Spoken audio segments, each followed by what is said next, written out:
start it live? Yeah. No. We have a capacity here. No, let them be here. What is the capacity? What is the capacity? 500. Okay, then absolutely no problem. Okay, I think we'll start recording. I'm recording in my computer now. No, Okay. I have started recording. You can also record. Sajjata, we can start. So maybe start the live also from your. There is no live. No live. There's no live. Okay, sure. Please start, Sajjata. We can start. Yes, sir. Past International President TTM Mohammed Murad, dignitaries, fellow Cavaliers, respected Toastmasters, parents, and guests, warm greetings to one and all. I am so happy to see you all and welcome all of you to the most awaited event, Global Youth Public Speaking Championship 2025.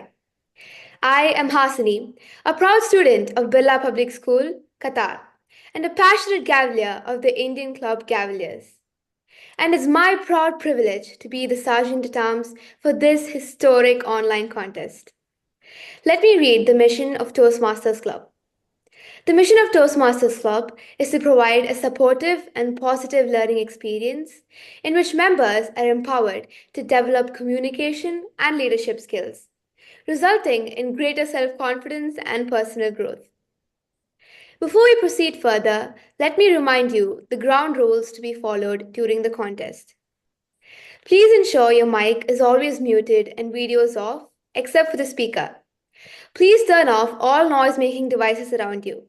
Put them in silent mode during the meeting or mute on your device. Speakers are requested to refrain from making any references to politics or religion throughout the session. While leaving, don't forget to turn off the camera and mute your mic. Meeting experience can be enhanced by switching on to speaker's view, and you can find this option on the right top of your Zoom screen. Role players and contestants, kindly rename yourselves as per the role and contestant codes assigned during the briefing. Any clarification or questions can be sent as a text to the host. Please note that no video recording is permitted during the entire contest. The entire contest is being recorded by the organizing team. Now, it is my privilege to introduce our contestant, Distinguished Toastmaster, DTM Rizvi Rashid. DTM Rizvi Rashid, based in Abu Dhabi, has been a Toastmaster since April 2009 and is currently a member of various clubs. As the counselor of Mavanala Gavel Club, he guides around 40 students. Throughout his Toastmasters journey, he has held all executive committee roles multiple times and is currently serving as the president of Sri Lanka TMC.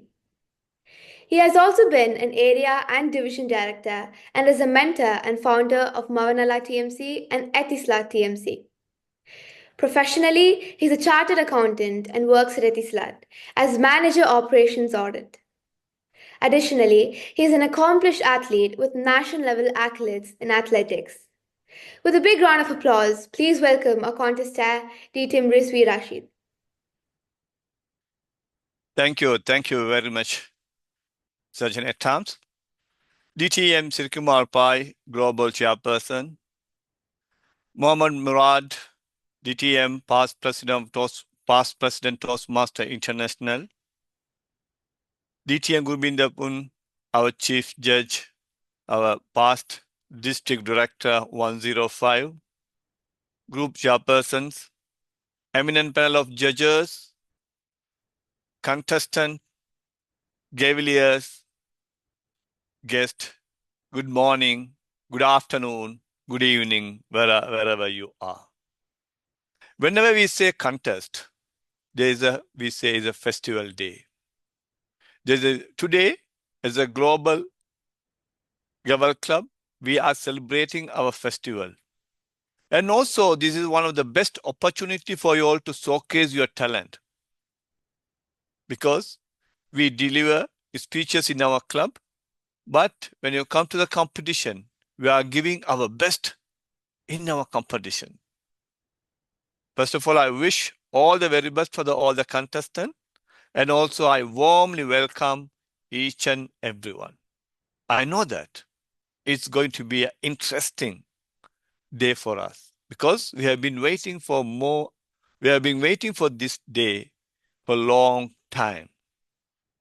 We get this opportunity once a year.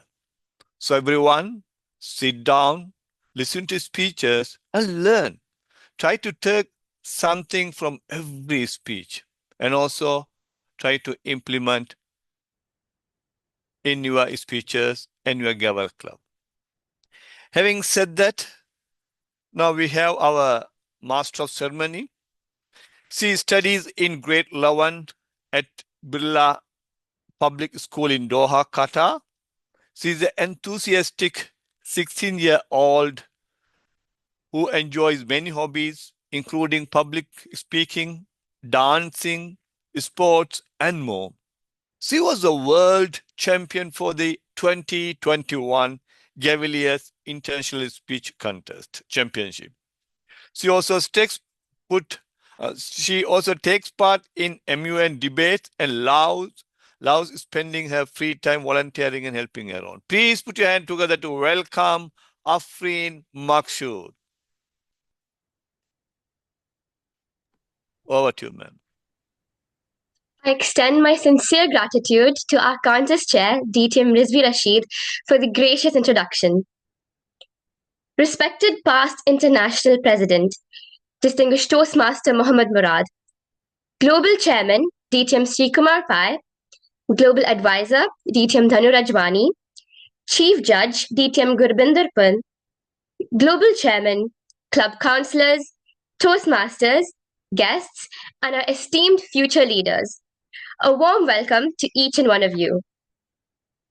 On behalf of the Global Youth Gavels Club Beyond Borders, I, Gavalier Afreen Makshood, your Master of Ceremonies today, welcome you to the 5th grand finale of the International Speech Contest.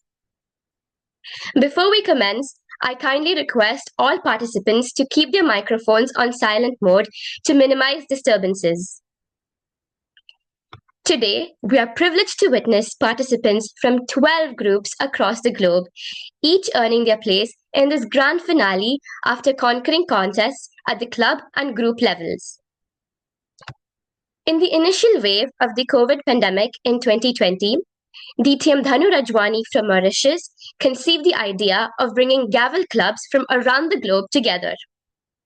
Collaborating with DTM Srikumar Pai from Kerala, India, they established the Global Youth Gavels Club Group.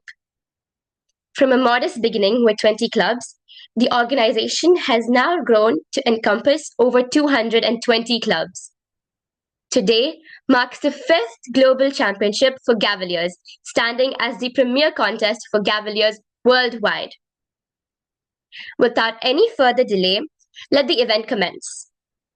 I invite Gavalier Haripreet to introduce our esteemed global chairman, DTM Srikumar Pai, who is the main pillar behind this global group. Haripreet is a passionate chess player and also an English orator who has participated in many speech competitions. He studies in grade 9 and is an avid reader, loves to travel and meet different people. Please help me welcome Gavalier Haripreet A with a resounding applause.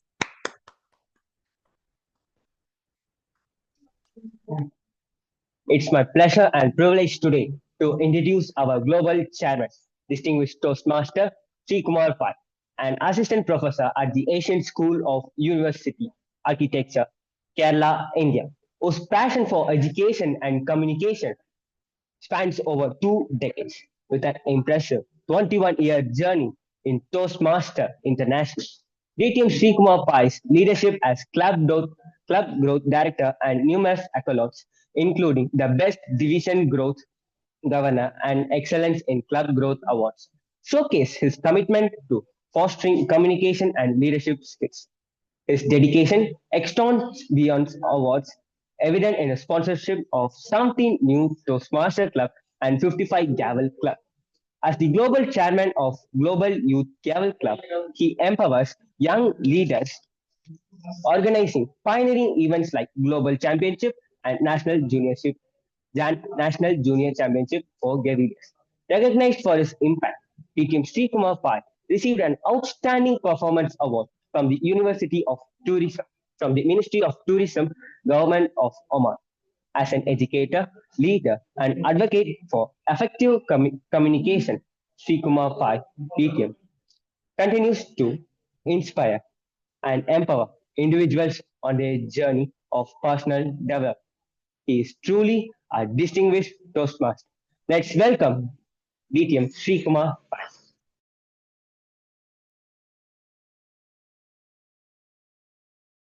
Thank you, Cavalier Haripreet.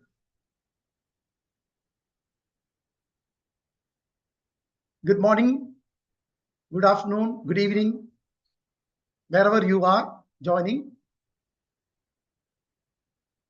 Respected past International President, Distinguished Toastmaster Mohammed Murad, past District Director, Distinguished Toastmaster Gurbinder Singh Pun, our Chief Judge today, other dignitaries, Toastmasters, Cavaliers, parents, and my dear friends. A warm welcome to the Global Youth Public Speaking Championship of 2025. This is the 5th time we are organizing such an event. We started our first global championship in the year 2021. We have completed dedicated 5 years, and today we are going to have our 5th global championship. We started this GYGC Global Youth Gavel Clubs group in the year 2020 under the leadership of DC Toastmaster Dhanu Rajwani, who took initiative. We started with 20 clubs, and today we have more than 220 clubs joining from various parts of the world, from USA to Australia. The contest starts from club level. Those are winning from the club level comes to the global group level, and those who are winning from the group level comes to the finals, global championship. And today we have 12 finalists.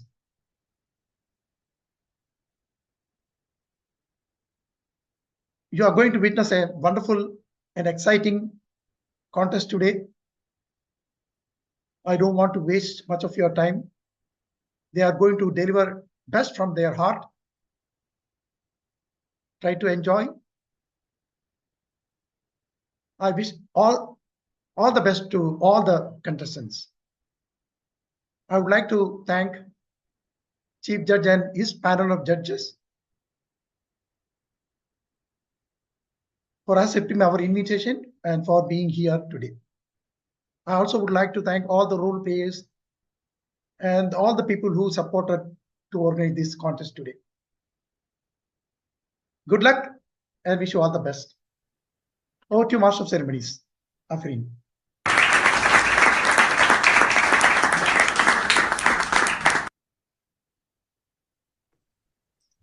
Thank you, DTM Sri Kumar Pai, for sharing information related to our global group.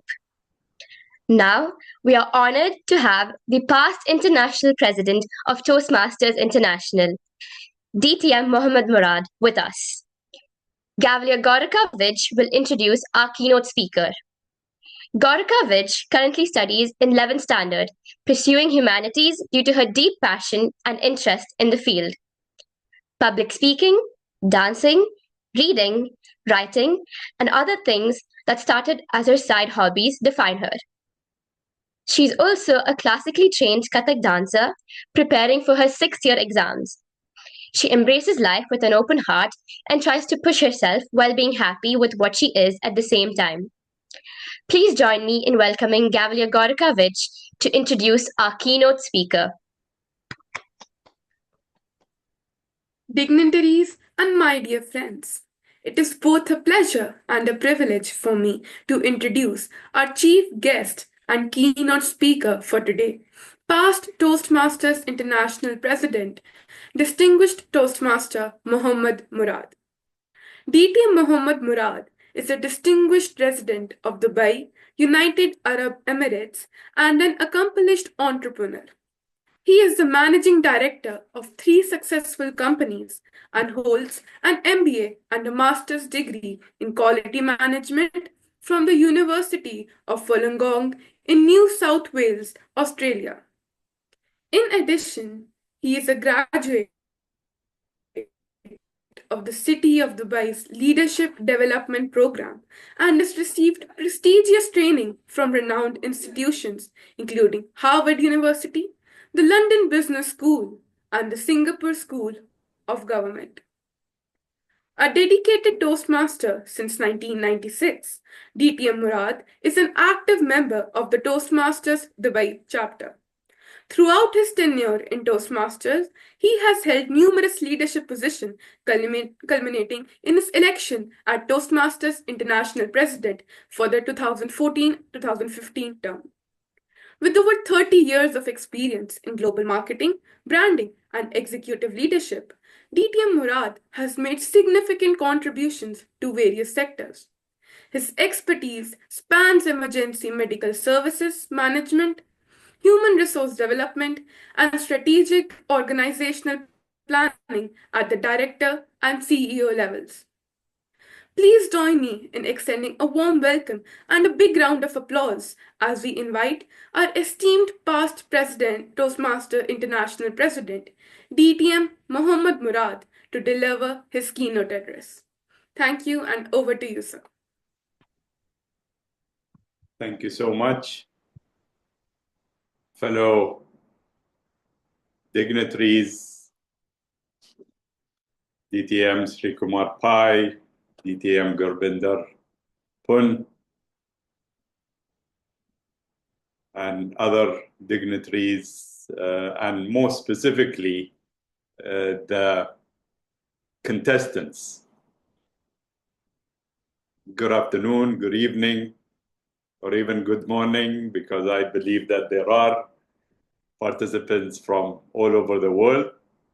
It's fascinating to me to see how people of the same thinking, of the same liking, come to each other and form groups that probably a few years ago were not possible. And it's only because there are those few people who decided to take the initiative. This is a contest, so the initiative had been to bring together communicators in order to compete and have a winner. Yet, it is also a platform for learning, and it's also a platform for being able to have this connection. So if I was to ask each and every one of you, what was this single factor that had brought so many people together? First thing that would come to mind would be contest, Toastmasters. And that is true to a certain extent, but if you have a bit more of analysis, in my opinion, you will come to a conclusion that communication is what brought us together. Because without communication, we wouldn't be able to reach out. We wouldn't be able to get across the world. But I would like to highlight one point at this, in this contest and gathering, is that I would like you to do a bit more analysis of why we are here together. And I have come to a conclusion that we are here because we are interested in leadership. You see, communication is a first step to leadership. And if clubs have had contestants and they have come up to this level, they have taken the path of leadership through communication. I'm sure you have all witnessed some sort of world championship of public speaking from the international convention. And surely these people, or the champions, the world champions, have aspired to become the ultimate speakers and communicators. But the fact of the matter is that the moment they win the world championship of public speaking, they become automatic leaders. They stop becoming communicators and they become leaders. Why? Because each and every one who has witnessed the international speech contest, the world championship, and each and every one who have heard about it or have heard their name will become instant followers because they are recognized as someone of experience, someone who has risen to the challenge and has gone through so many challenges through contest and also through personal introspection, personal development, relentless training in order to win this coveted title. So for each and everyone who has contested in your clubs and at all levels until you have come here, you are leaders. And for those who have made sure that this contest will be so well organized that people who attended and people who have participated in organizing it will feel successful in leadership. And it's fascinating that, you know, whenever someone is put in the spotlight, I was in a club meeting just 2 hours from now. And it was interesting to listen to the Toastmaster of the day asking participants, and I was doing a speech there. Before the meeting, they were asking participants, what is the moment that had put you in the spotlight through life? And there were many different answers to that. Someone said my marriage date, someone said my graduation date, someone said the day that I had proposed to my partner and they accepted, and so on. I answered it a bit differently because I believe the day that I was put on the spotlight was the day that I was born. Because that is the time that people will turn their attention to you. That is the time that you will become someone in someone's life. And as you grow up, the spotlights are going to change. And it's interesting to see that the spotlights are put on a person not by that person's choice. It's by the people who actually own the spotlight, who actually have the torch in order for them to turn. but it's only sparked by the choice of the person who has won the spotlight. So it's their choice because of the choices of that person. And this drives me to the final word that I would like to put across to you is there will always be this spotlight that you will be looking forward to. And it will be through your hard work and choices that others will choose to put the spotlight on you. And once that happens, you are a leader that cannot let down those who have put the spotlight on you. The world champions cannot let down the people who look up to them. And they become instant teachers, instant developers of other people, and instant idols. Last question for all of you. When do you think you will become the instant leader?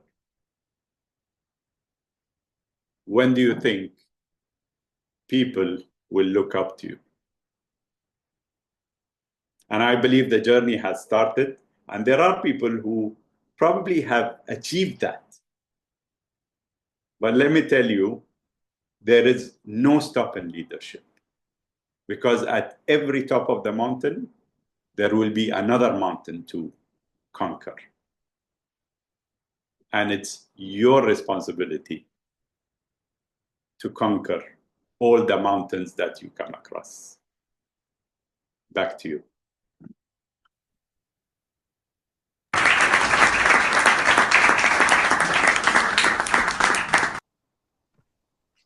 Thank you, past international president, for sharing the importance and power of communication and leadership and to turn our own spotlight. Your insights have undoubtedly benefited us and inspired everyone present here. Once again, I request everyone present in this room to give a thunderous applause to our keynote speaker, past international president DTM Mohammed Murad.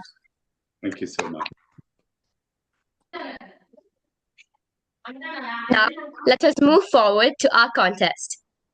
But first, allow me to introduce our Chief Judge, DTM Gurbinder Pun, a distinguished leader in Toastmasters, a dynamic author, coach, and fractional CHRO with over 35 years of experience in talent development, coaching, and human resources.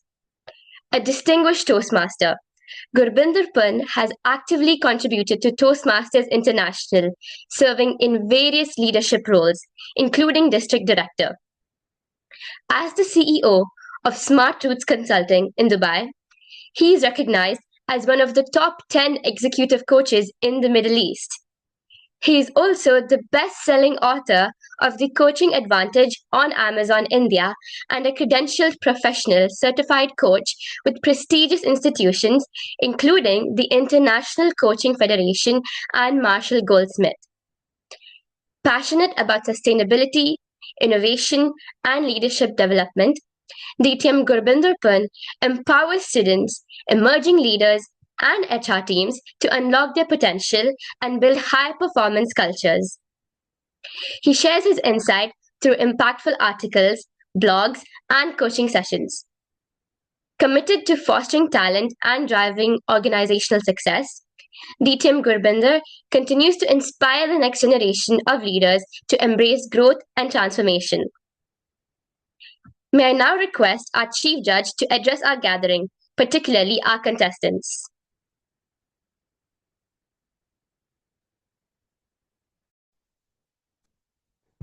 Thank you very much, Master of Ceremony, Afreen.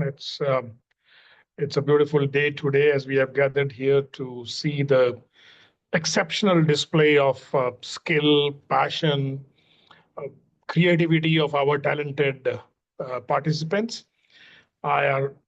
Contestants, I applaud your courage and dedication May this experience enrich your journey as communicators.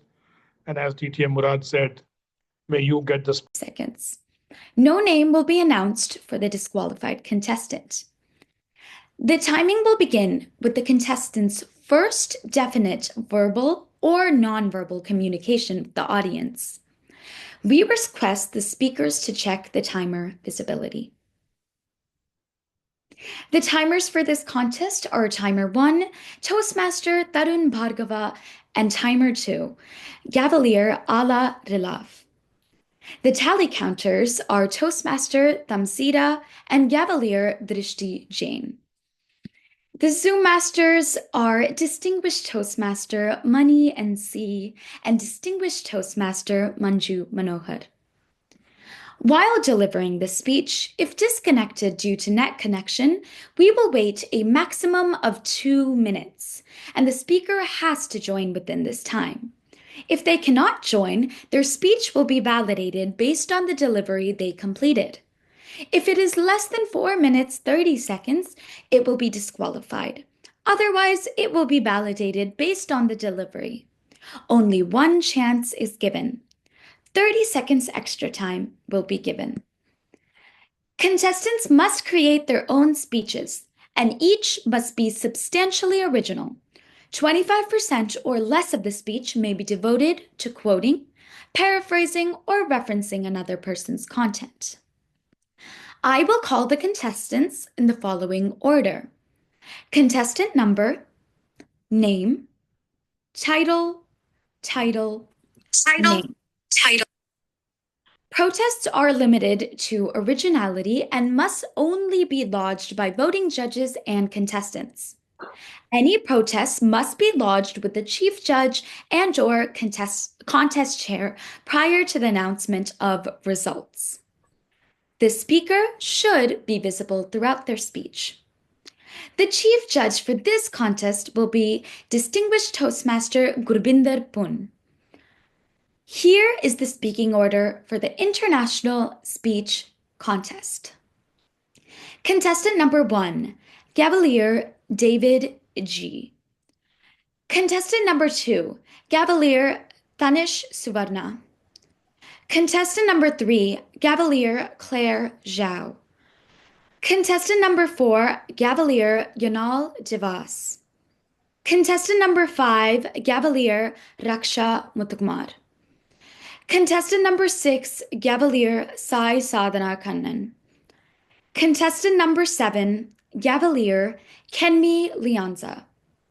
Contestant number 8, Gavalier Gauri Parvati Sajid. Contestant number 9, Gavalier Sara Tahir Hussain. Contestant number 10, Gavalier Namisha Bateja. Contestant number 11, Gavalier Mizab Shahjahan. And contestant number 12, Gavalier Vibha Ramachandrapa. There will be 1 minute silence between the speeches to give time for judges to mark their ballots. Timekeepers, please signal me with the green light when 1 minute is up. After all contestants have spoken, the judges will be given 3 minutes time to complete their ballots. We will now begin the contest. Participants, are you ready? Timekeepers. Just a minute. Number 11, is he there? Mishab Shahjahan? No, he has not yet joined. No, somebody is Mishba. Another person is here. Ahsan Mishba.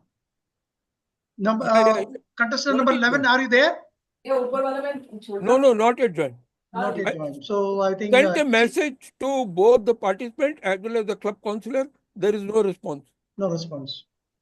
Okay. Please proceed. The contestant 8 has joined, but Yeah, contestant 8 has joined. We will now begin the contest. Participants, are you ready? Timekeepers, are you ready? Chief Judge, can we begin the contest? Madam Contest Chair, I would like to request a attendance roll call of all the contestants, please. As you read out their name, can you open their cameras? We would like to confirm that they are in the room. Sure. Contestant number 1, Cavalier David G.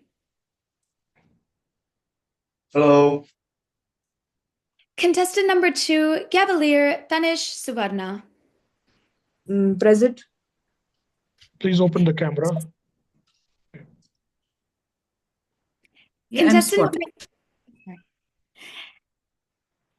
Contestant number 3, Cavalier Claire Zhao.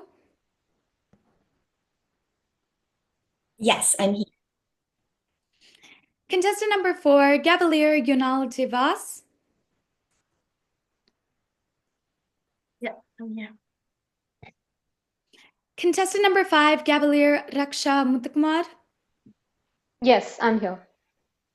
Contestant number 6, Cavalier Sai Sadhana Kannan. Yes, I'm here. Contestant number 7, Cavalier Kenmi Lianza. Yeah, I'm here. Contestant number 8, Cavalier Gauri Parvati Sajid. Yes, I'm here. Contestant number 9, Cavalier Sarah Tahir Hussain. Yes, I'm here. Contestant number 10, Cavalier Namisha Bateja. Yes, I'm here. Contestant number 11, Cavalier Mizab Shahjahan.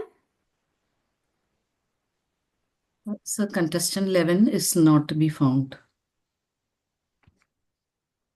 Continue. Contestant number 12, Cavalier Vibha Ramachandrapa. Good evening. I'm here. Thank you. DTM Shri Kumar, Yeah. can you please confirm what is the protocol for the candidate who's not here? Yeah, because he's not here while explaining the time, the rules and other thing, and when his name was not called, maybe we cannot. It will be difficult. He has not informed. We already contacted. DTM Money, you have contacted all the people. You know, reply from them, right?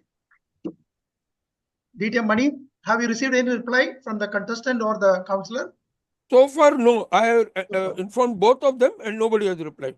So I think you can take a decision, Chief Judge. Okay. As per the protocol, as the contestant is not present in the room, Correct. he will be disqualified from contesting. Yes. Okay, sir. Not. Madam Contest Chair, you may please proceed with the contest. We will be waiting for 1 minute of silence before announcing the first contestant.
Hello, sir.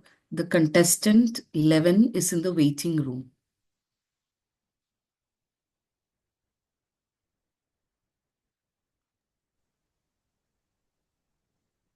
Chief Judge already mentioned that the contestant was not there while explaining and while his name was called. So I don't think he will be in a position to compete now. Already announced by the Chief Judge. Okay. Contestant number 1, Cavalier David G. Please check your mic and audio. Please repeat, I am proud to be a part of Global Youth Championship 2025. I am proud to be a part of Global Youth Championship 2025. Your audio and video were clear. Chief Judge, is the video and audio clear? Yes, please. Please pin the timer and confirm the visibility of timer 1. Yes, I can see timer 1. Contestant number 1, Cavalier David G. The topic is From One Big O to another. The topic is From One Big O to Another. Gavalier David G.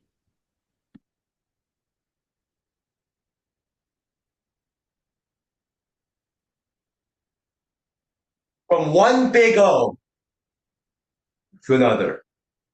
Here's my story. Now, judging by my appearance, you might think that I'm fluent in Chinese. Well, your assumption would be wrong. But I don't blame you. My parents were immigrants from China, share the same assumption. There have been times where I've done something wrong. My parents would sit me down at the dinner table and start a lengthy lecture in Chinese. However, they overlook one crucial detail. I can't understand what they're saying. Unfortunately, they discovered my little secret when they realized that many of their so-called good talks had little to no effect on me. So my parents, decided to send me to one of the worst places imaginable. Chinese school. A heart-pounding, nerve-wracking, soul-sucking experience, which many people even compare to a form of mental torture. For most of my life, Chinese school was a roadblock, this humongous obstacle, this major O, blocking me from my happiness.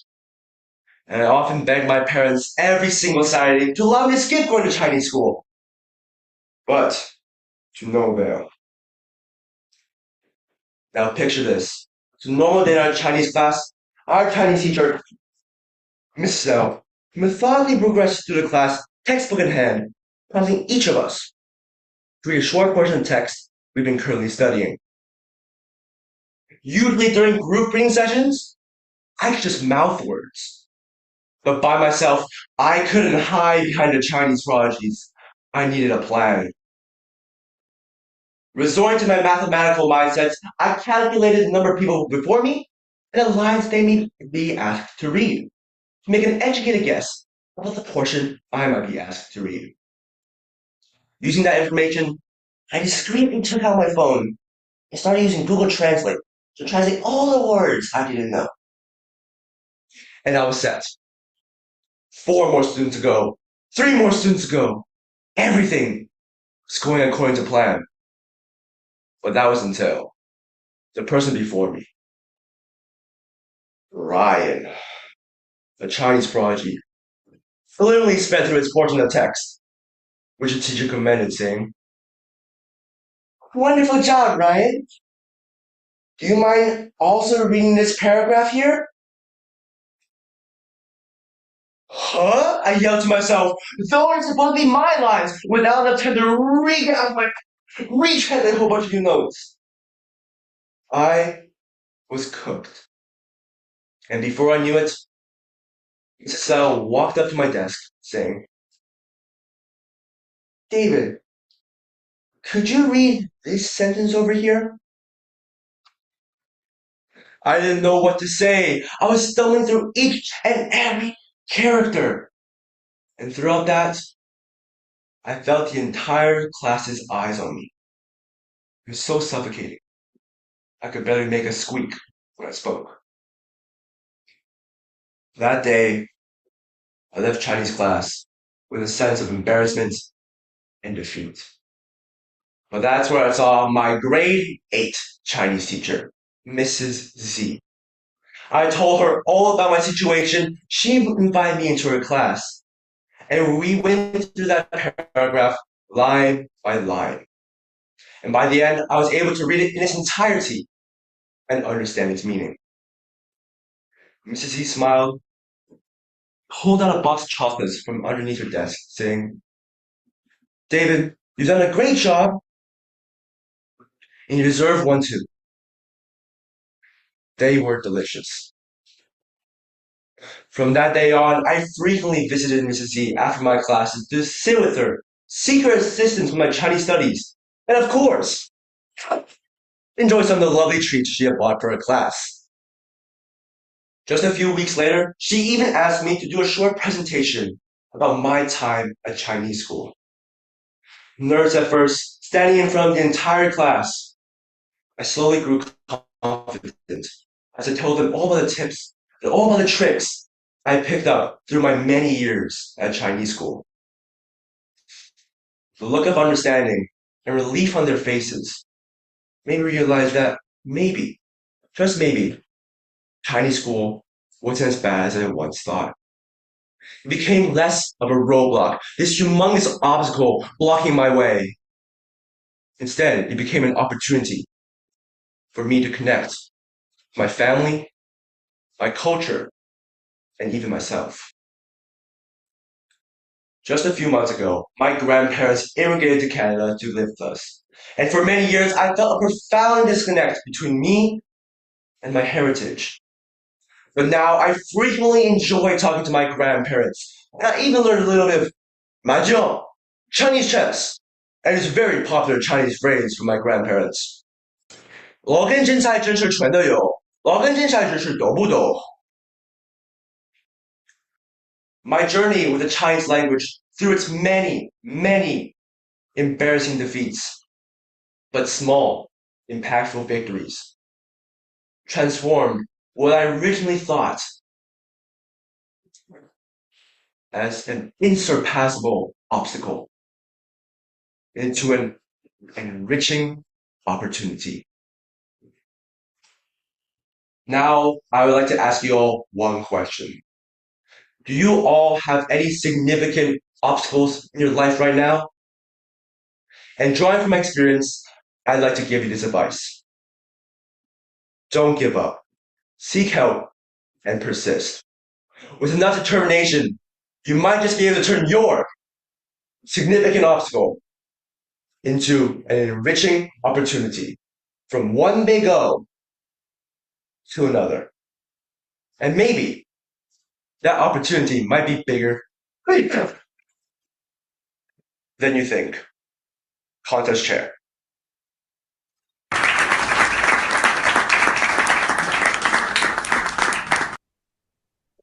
May we have 1 minute of silence while the judges mark their ballots.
Contestant number 2, Gavalier Ganesh Suvarna. Please check your mic and audio.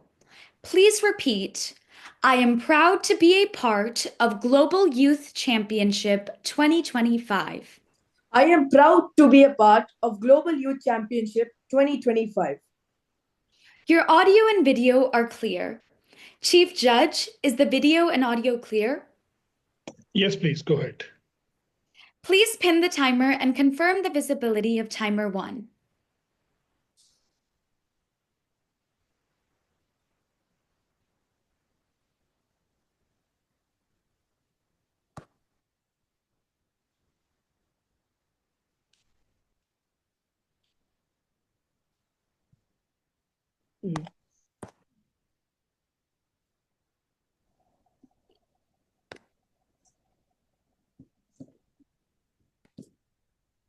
One minute you cannot spotlight because you cannot add timer because you can put in the gallery mode. You can see the timers there.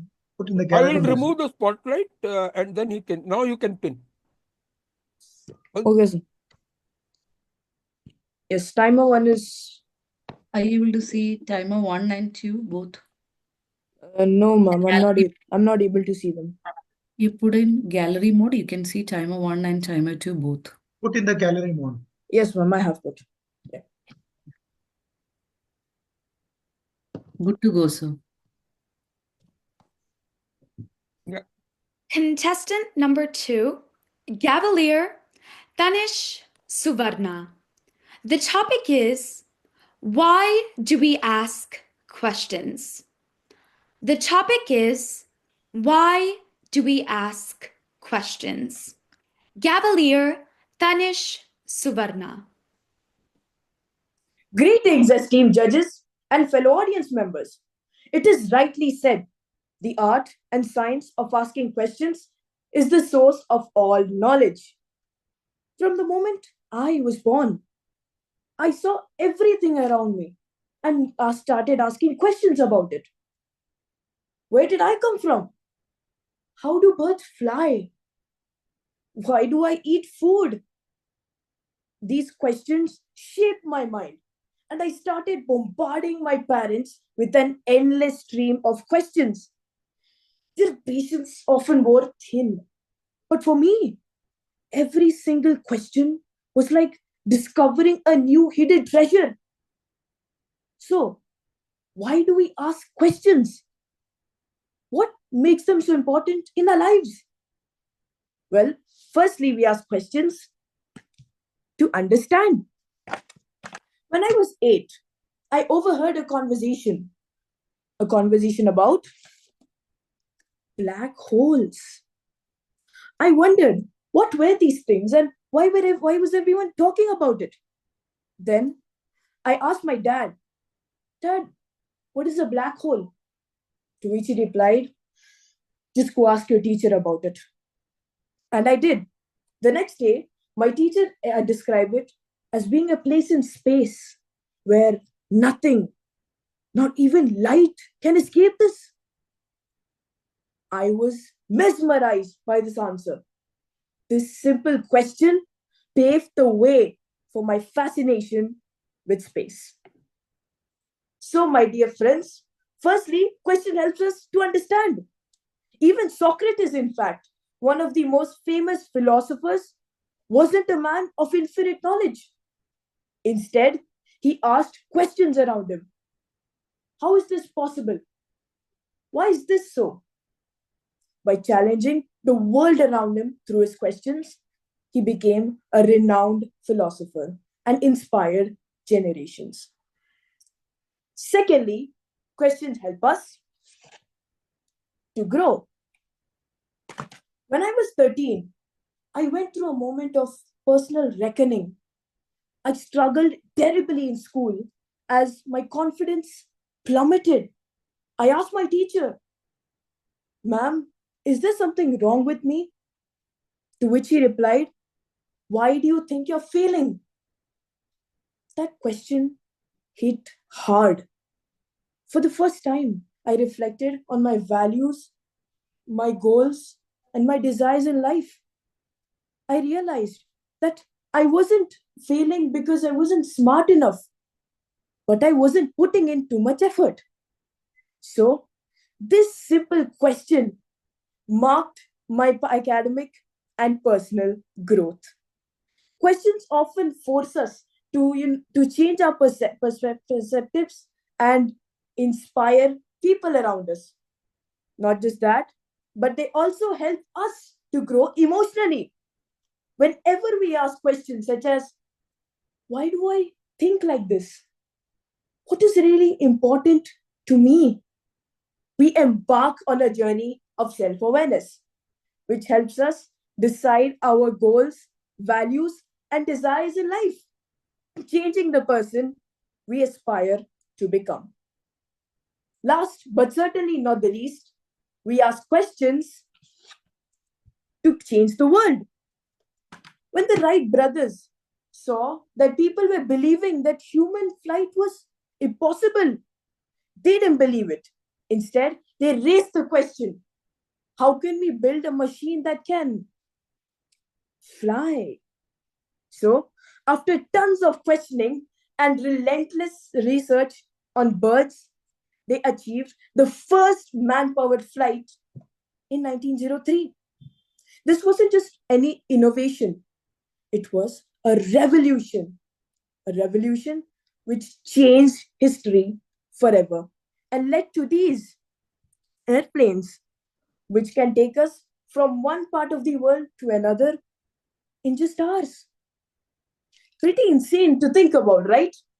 Well, what's more insane is that social change too was inspired from questions. People like Mahatma Gandhi, Nelson Mandela, Rosa Parks asked difficult, uncomfortable questions. Why must we accept injustice? Why can't we build a fairer society for the future? These questions challenged oppressive norms and started movements which led to the fairer society we have today. But here's the catch. As we grow older, we tend to stop asking questions. Yes, and I have been there. As soon as I hit my teenage years, I just didn't feel the need to ask questions. I felt that I knew everything about the world. And even if I did, I was often ignored, left alone. My friend had it even worse. His house had a strict no question policy. Don't ask anything, do as I say, his parents used to say. Over time, his confidence deteriorated. It felt like he didn't need to know anything about the world. A research by the University of California shows that on average, a child asks about 100 questions. But as he grows older, this decreases to a 10. Why? Well, it's because today's society deems questioners as being dumb or idiotic. So, what can we do to get rid of this black hole that has formed? This black hole which sucks the curiosity from us. Well, start by embracing your inner child. Don't be afraid to ask questions such as why, what, or how. Create environments where questions are celebrated, not shunned. So, my dear friends, at the end, I request you all to ask tons of questions, for it helps you to learn, grow, and potentially change the world. Thank you.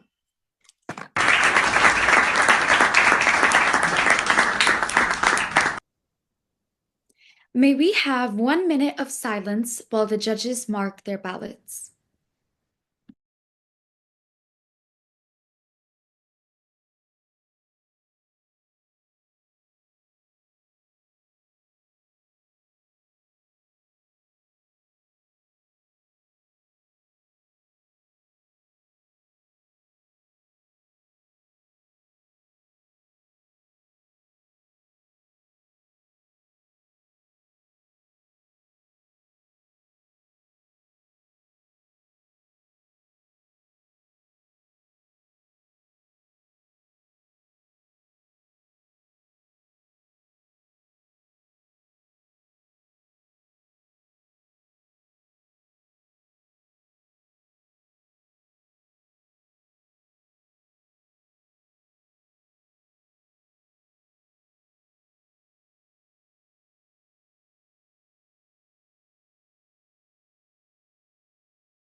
Contestant number 3, Gavalier Claire Zhao. Please check your mic and audio. Please repeat, I am proud to be a part of Global Youth Championship 2025. I am proud to be a part of Global Youth Championship 2025. Your audio and video are clear. Chief Judge, is the video and audio clear? Yes, please. Please pin the timer and confirm the visibility of timer 1. Yes, I can see it. Contestant number 3, Gavalier Claire Zhao. The topic is heads or tails. The topic is heads or tails. Gavalier Claire Zhao.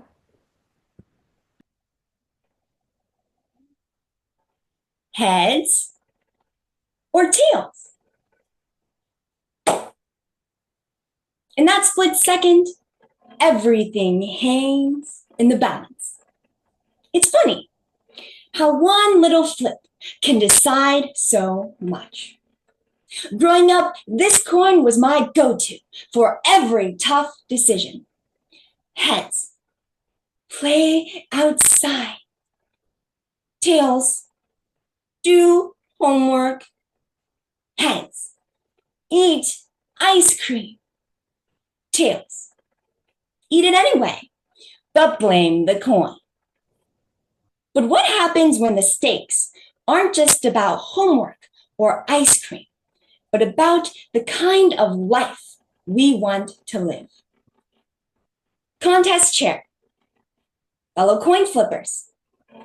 Sometimes it feels like life hands us a coin and says, good luck. But do you know what makes a choice powerful? It's not just the results, but how we respond when life makes us doubt our choices. When I was in middle school, my life felt like it was already decided. I remember sitting in class, heart pounding, as I watched my classmates raise their hands with ease. My thoughts felt trapped, like birds in a cage, unable to take flight. I was so shy that I couldn't even ask the McDonald's cashier for a ketchup packet. It's just the way I am, I thought. I don't have a choice. For 3 years, I lived like this. I convinced myself that I was just born quiet, meant to fade into the background. But one day, volunteering at the hospital, I saw a teenage boy lying in bed. He was frail, and his hair was thinned by chemo. Despite the antiseptic scent and the beep, beep, beep of machines that filled the room, he was smiling like a ray of sunshine. I don't know how I mustered up the courage to ask, "You seem so happy. What's your secret?" Still smiling, he replied, "Life doesn't always give us what we want. So I chose to focus on the good stuff." And I'm flipping a coin to decide if I'm eating broccoli or not. In that moment, I realized that life's challenges are a lot like flipping a coin. Not about leaving things to chance, but about choosing how we respond to whatever side it lands on. I stayed quiet, invisible, because I believed that's just who I was. But what if it wasn't? Choose your side. Change your story. At first, speaking up felt like climbing a mountain. Every time I opened my mouth, fear pulled me back. So I made a vow to myself. Every day at lunch, I would talk to 5 new people. It wasn't easy at first. My hands trembled, my words stumbled, but every new conversation ignited a spark within me. I even started to order my own ketchup. Soon, that small spark grew into a blazing fire. I joined the speech and debate team, became its vice president. I joined Toastmasters. And now I am the lead of a nonprofit organization that empowers global youth to make better choices for their own futures. Fellow Toastmasters, maybe you felt stuck too. Maybe you've told yourself, this is just the way I am, or things will never change. But here's the truth. You are one choice away from a different life. Choose your side. Change your story. This coin is small, but it is powerful. It's a reminder that every decision has two sides. Fear or courage, silence or action, hesitation or responsibility. So tonight, as you hold your own coin, remember, it's not just a piece of metal. It's a symbol of your power to choose your own path. So what choices are you making tonight that could redefine your tomorrow? Will you stay in your comfort zone or step into the unknown? Follow the expected path or carve out your own? I challenge you to take a moment today to flip your own coin. Choose courage, action, and responsibility. Most importantly, choose your side. Change your story. Heads or tails?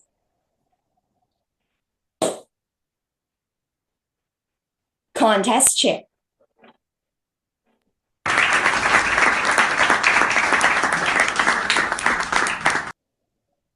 May we have 1 minute of silence while the judges mark their ballots.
Contestant number 4, Cavalier Yonal Divas.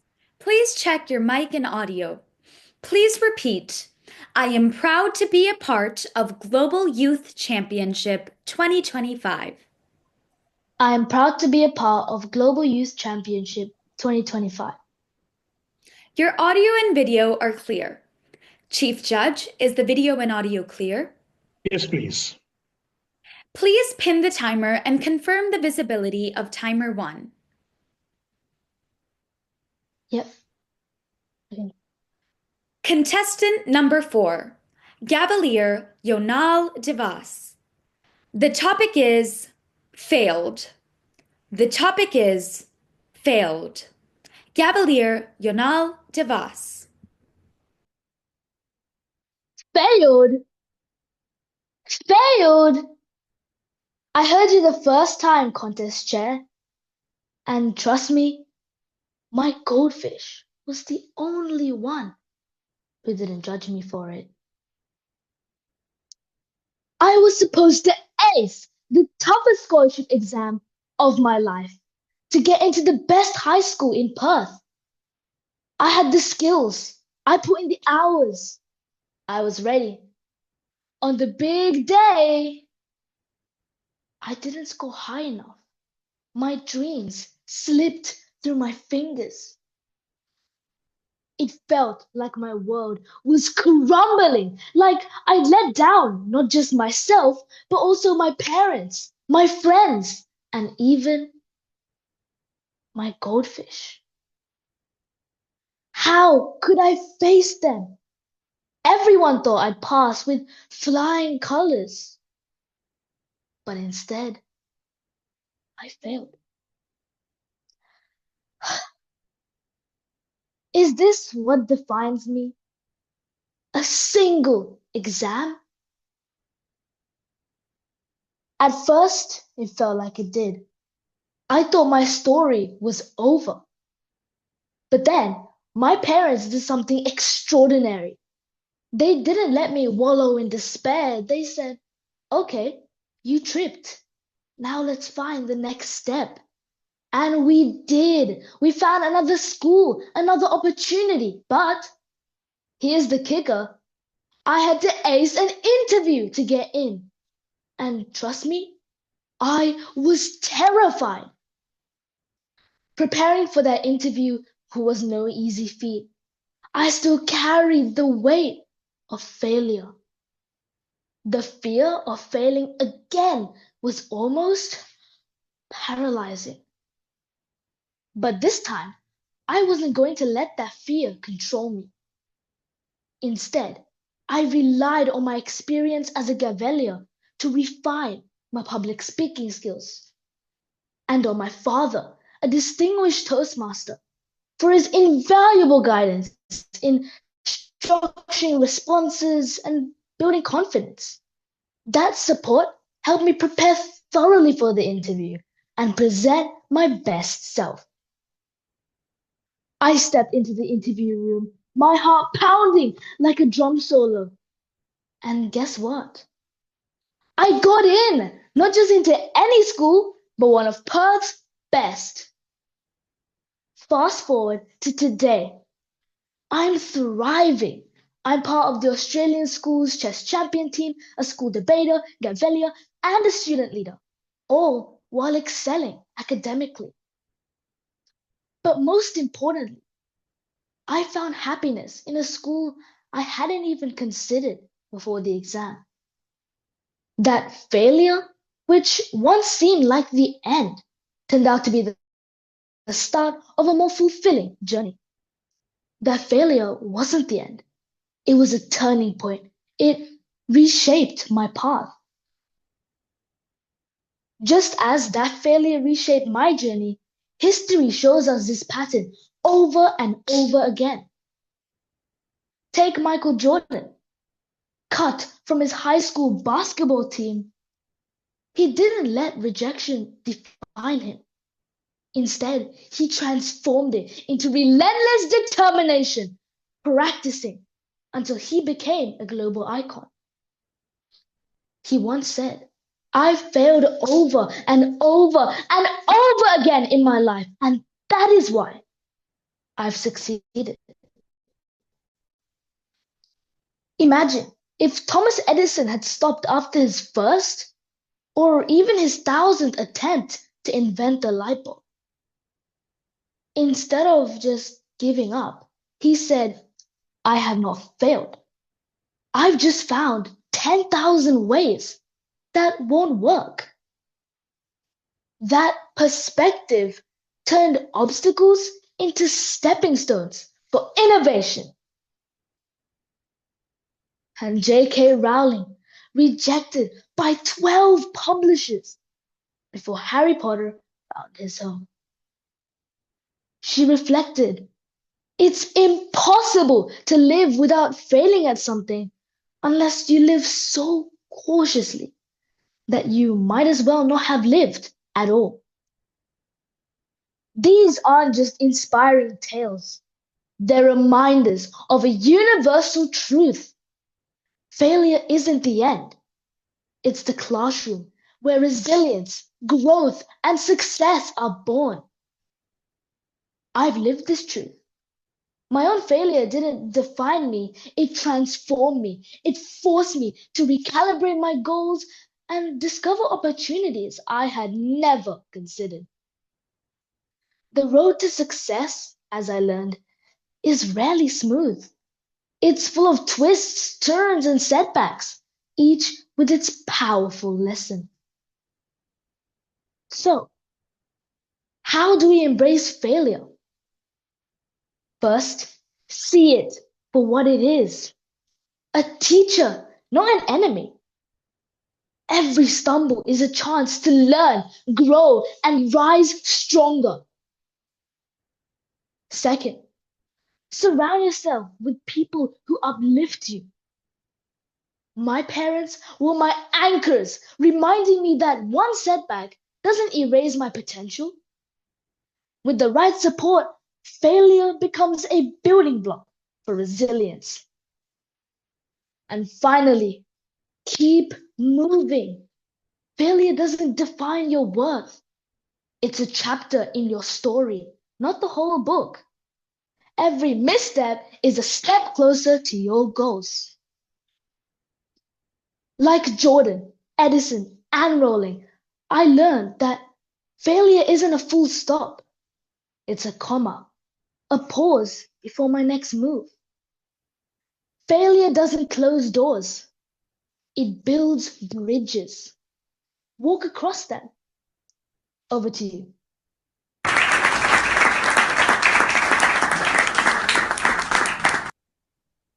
May we have 1 minute of silence while the judges mark their ballots.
Contestant number 5, Gavalier Raksha Muthukumar.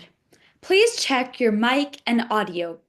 Please repeat, I am proud to be a part of Global Youth Championship 2025. I am proud to be a part of Global Youth Championship 2025.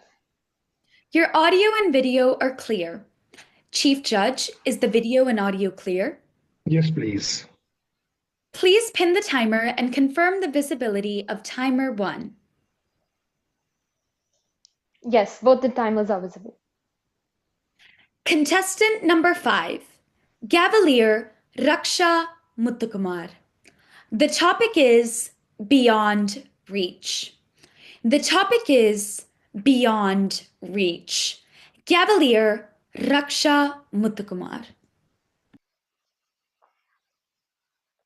My parents had gone out. I was hungry and craved for my favorite cookies. So I went into the kitchen, edged on my toes, and tried to reach out to that jar of cookies as it was beyond reach. Just a little more. The jar fell down and shattered. What am I going to do now? Oh, greetings to one and all present here. Shocked, scared, and shaken, I began cleaning up the scattered mess. And as for a bonus, got scolded for it. But the day seemed long, and I was in for another surprise when I received a phone call from my elder sister Revati. That phone call was like a jolt of lightning. It made me recollect many incidents, which made me realize that I was slowly but surely breaking the bonds with my family and friends. Hold on. Let me explain from the beginning. I am the second out of the 3 children in my family. We were all together, just like many of you here, except for the last 6 years when my elder sister had to travel for her higher education. Now, at that time, I hated Revati to the core. Why? Because she had the first preference in anything and everything. Her dolls were better. Her makeup was better. And even her friends were better than mine. In short, Revati was always before Raksha. God, I hated her. In fact, I even wished that that girl was never born in my family. I'm sure those of you here who are sandwiched like me can understand how I might have felt. But everything changed during the COVID time, when Revati was locked in her hostel room and was unable to travel to be with us. Now, at that time, I received a phone call. Guess who?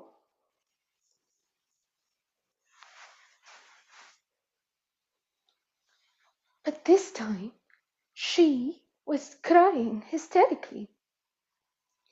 That phone call, my dear friends, made me value my blessings in life. I had my mother's lap to lie down on when I was sad, while Revati didn't. She was all alone in her hostel room, while I had my family at home. Revati had only the 4 walls to converse with, while I had my brother and parents to fight, hug, and argue with. I recollected all the good things that Revati had done to me when I had been so mean to her. And unknowingly, tears rolled down my eyes as I hated myself for being so selfish to her. That night, I could not sleep. I prayed to God many times to somehow bring Revati back to me again. Please.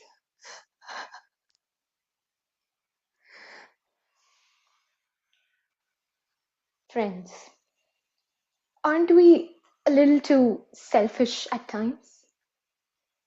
Consider this. Every single day, our parents wake up early in the morning and sleep late at night, attending to all our needs throughout the day. Our fathers earn our bread. Our mothers bake and serve them to us.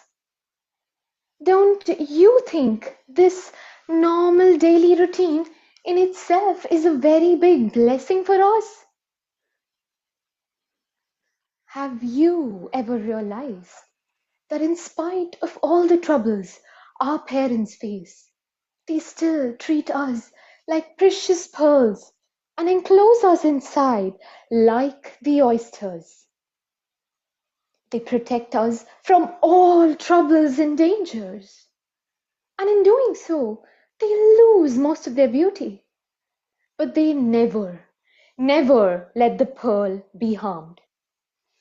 The other day at school, I heard one of my classmates say, "Bro, you know my strict father?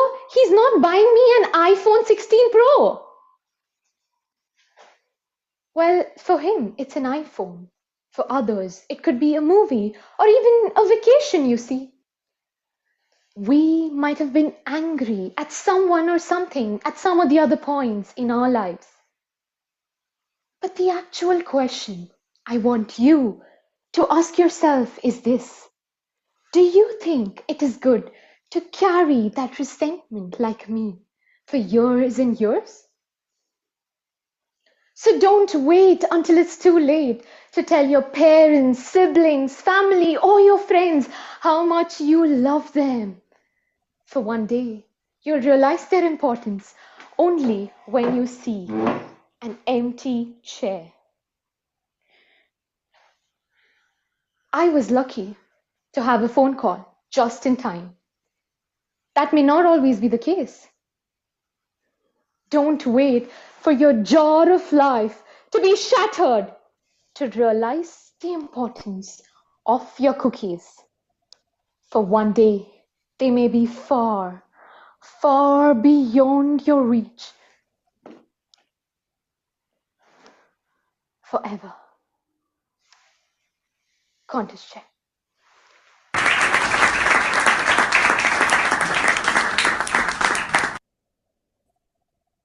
May we have 1 minute of silence while the judges mark their ballots.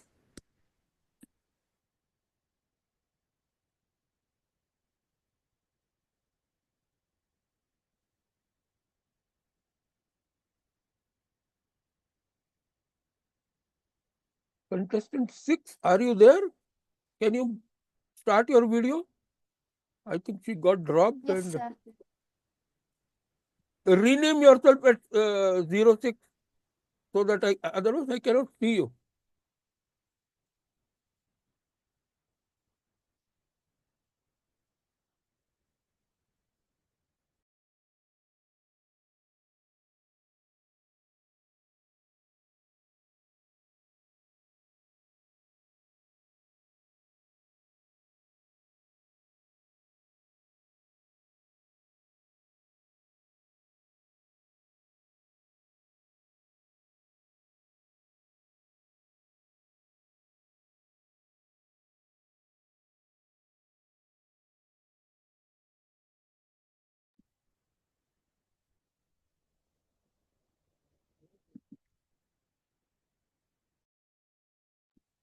Contestant number 6, Cavalier Sai Sadhana Kannan.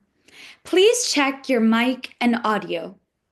Please repeat, I am proud to be a part of Global Youth Championship 2025.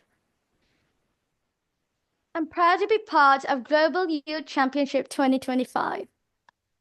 Your audio and video are clear. Chief Judge, is the video and audio clear? Yes, please. Please pin the timer and confirm the visibility of timer 1. Yes, I can see timer 1. Contestant number 6, Cavalier Sai Sadhana Kannan. The topic is Power of Influence. The topic is Power of Influence. Cavalier Sai Sadhana Kannan.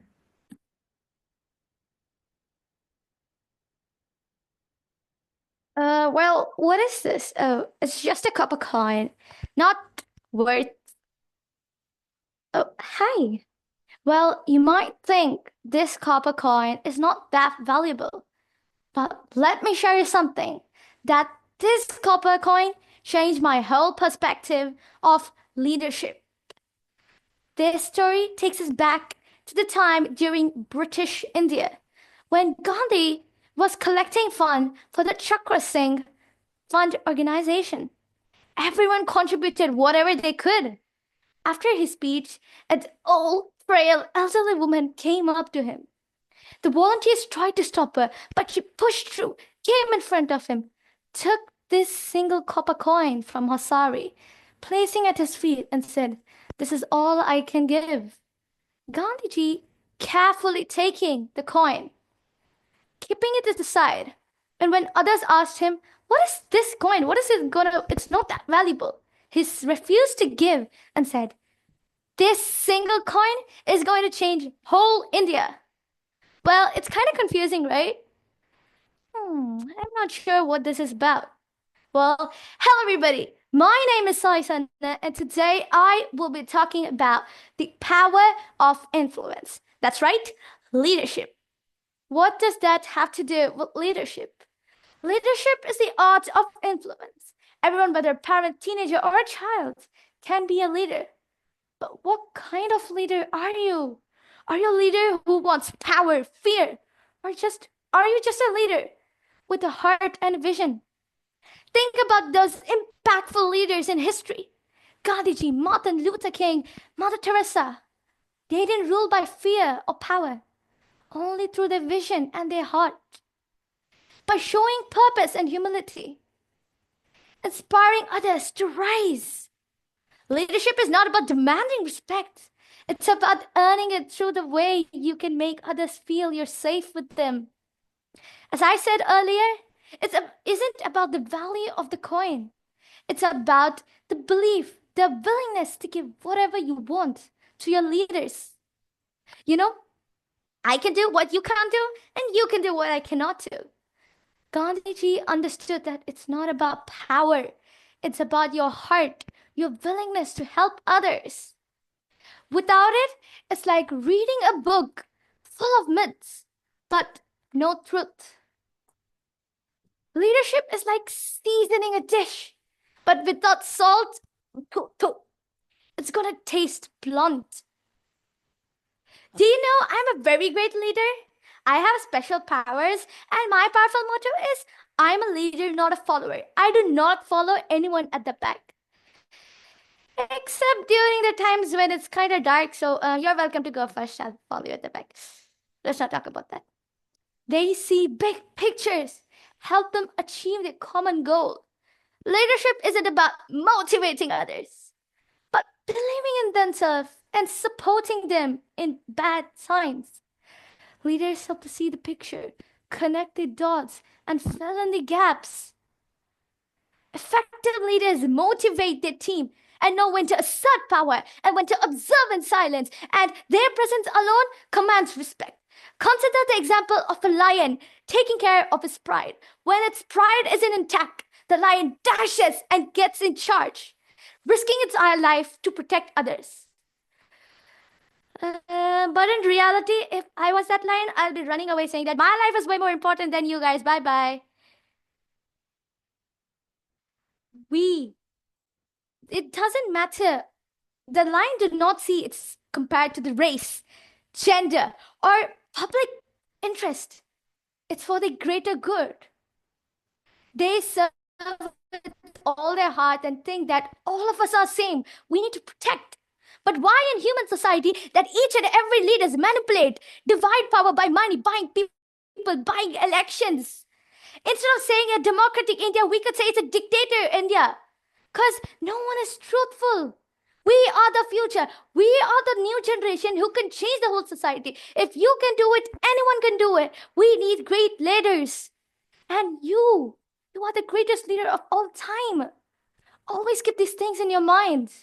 While being a leader, always trust your teammates. Always believe in yourself. You know, when there's battle with life, you might get hit, ouch, by life. But you know, there's someone at the corner motivating you, saying, Sai, you can do this. Come on, beat him. I'm the leader. Listen to me. Come on, I will always be with you. And you know that they're always being with you? You go stronger. With their support, you hit harder. And you defeat the impossibilities in your life. We have the chance to learn and grow. Learn from your leaders. Greatest examples of leaders are your parents. Learn from them. Instead of looking at yourself in the face of mirror defeat, look at the window. It's open. It's full of possibilities and opportunities. Go in with your teammates. Accomplish whatever you like. Remember, leaders aren't born, they are made. No leaders are perfect. We all make mistakes, but we have to learn, and we have to learn from our mistakes. We are not just shaping the future, we are creating it. A great leader uses his or her intelligence, humanness, courage, and discipline, which leads to growth, unity, and strength. As you take a step forward in your own journey, I challenge you, do not take leadership role for power, but for service. Help others. Make them believe that you will always be there for them.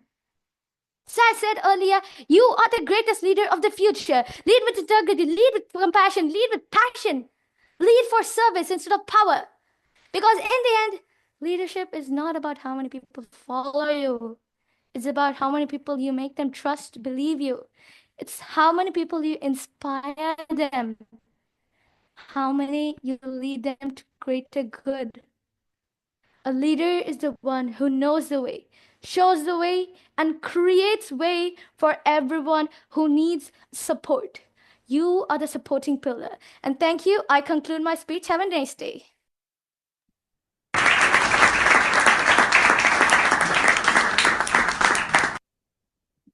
May we have 1 minute of silence while the judges mark their ballots.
Contestant number 7, Gavalier Kenmi Lianza.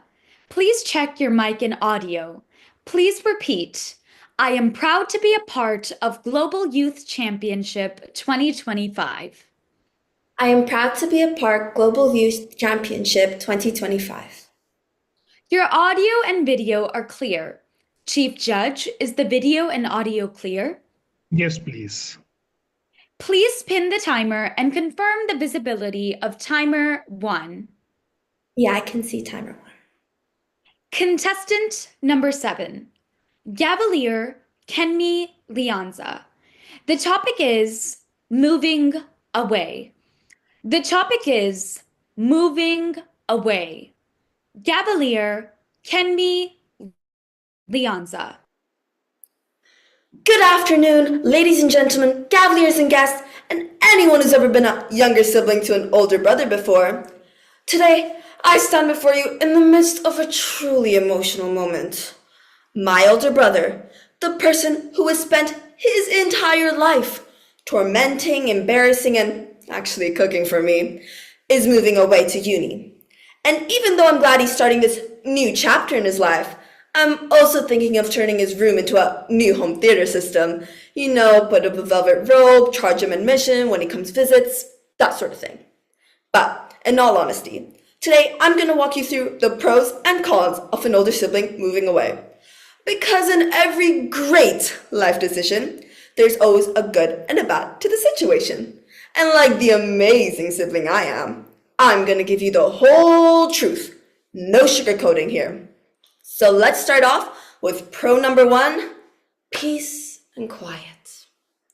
The first thing you'll notice when an older sibling moves away is the sweet, sweet silence. If you've ever lived with one, you know that peace is a luxury. And the only time I'd ever get a truly quiet moment was when he was at school or in the bathroom, which ironically wasn't even quiet, because he was too busy singing his hit single at his shower concert at full volume in the middle of the day. But you know what's the best thing about my brother moving away? Now, when I go into my room and shut the door behind me, wait for it, no one is gonna barge in, look in my mirror, pose in my mirror, jump on my bed, kick his feet up, go on his phone, all in the span of 30 seconds just to annoy me. And you know what that sound of absence is? Silence. Moving on to pro number 2, leader of the household. That pesky brother of yours has moved away, and you have been officially promoted to household dictator. You now wield the ding ding ding TV remote, just like the sacred artifact it truly is. You can watch whatever you want to watch without hearing someone go, "What is this trash?" every 5 minutes. And in the car, you can play whatever you want to play without hearing someone go, "Who listens to this?" in the midst of your fire playlist. I mean, you're basically the queen or the king of the household now. You can go over to the couch, pick the best spot, sit in it for hours without having someone roll in and declare, "That's my spot." No, it isn't, buddy, and it won't be for a while. And last but not least, pro number 3, I get to be the cool one now. Let's be honest, living with an older brother is like living in the shadow of a giant. Literally. My older brother is older, taller, cooler, louder, and way better at getting away with stuff than me. I mean, he'd come home with stories of how he just commits some borderline criminal level stunt, when in reality, he just jumped a fence. Our fence. But everyone would think he's so great, such an Olympus, so amazing. Meanwhile, I'm in the back trying to figure out 2 things. 1, why is he jumping the fence in the first place? And 2, how do you do it? Because I've jumped the fence before, and long story short, I walked out of there looking like I had a 1v1 with the cat, and the cat won by miles. But that's not the point. The point is, my older brother is moving away, and I'm no longer in that big brother shadow. Nothing I do is just some plain imitation of his. Now, if I do something mildly impressive like make a grilled cheese without burning it, I can go, "Yeah, I'm just like that." And you bet I'm holding on to that coolness for at least 20 years. But now, it's time for those dreaded cons. And starting off strong, we have con number 1. Who's gonna protect me from everything? If you've ever lived with an older sibling before, you know the one thing they're made for is protection. I mean, it's an unwritten rule in the sibling contract. Older siblings must protect younger siblings, aka personal security guard. And sure, that protection might look a lot like them loudly embarrassing you in front of your friends, but deep down, I know he'd have my back. If I ever get into trouble with someone, he'd fly in like some bizarre superhero and defend my honor. Probably with a horrendous joke, but that's not the point. Because now if I get into trouble with someone, I have to defend myself. And by defend myself, I mean awkwardly avoid eye contact until they lose interest. Thanks for that. Moving on to con number 2. Who's gonna annoy me now? Sure, my older brother was a walking, talking irritation machine, made me cry, blasted his horrible music, and left his clothes around like a trail of breadcrumbs. Breadcrumbs of chaos and stank, might I add. But now that he's gone, as sweet the silence is, it's starting to get a little overwhelming. And the worst part is, I can't even blame him for anything anymore. When I'm stuck doing chores or watching a show we both hated, I don't have anyone to give that patented, "I'm gonna kill him" look. It's like losing your personal pest. I mean, who's gonna test my patience now? My parents? Not the same thing. And lastly, con number 3, I am gonna miss the weirdo. As much as I pretend to hate everything my brother does, deep down, I am gonna miss him. I'm gonna miss those weird food combinations he'd try and convince me were gourmet and try to feed to me.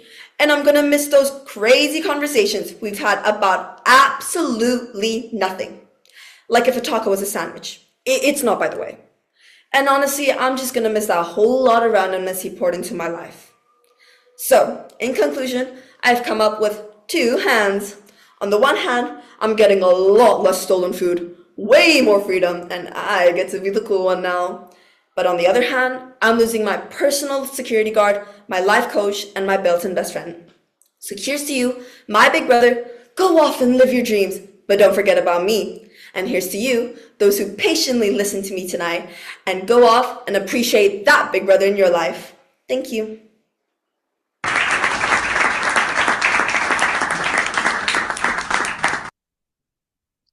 May we have 1 minute of silence while the judges mark their ballots.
Contestant number 8, Cavalier Gauri Parvati Sajid. Please check your mic and audio. Please repeat. I am proud to be a part of Global Youth Championship 2025.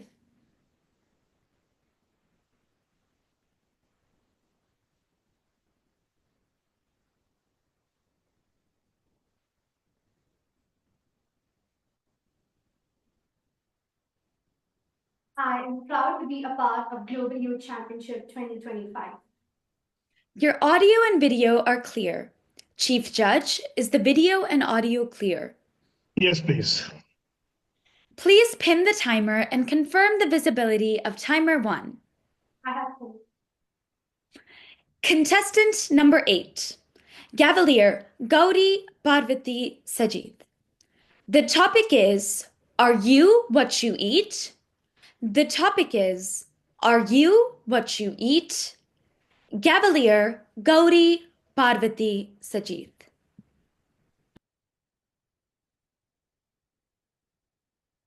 Burger.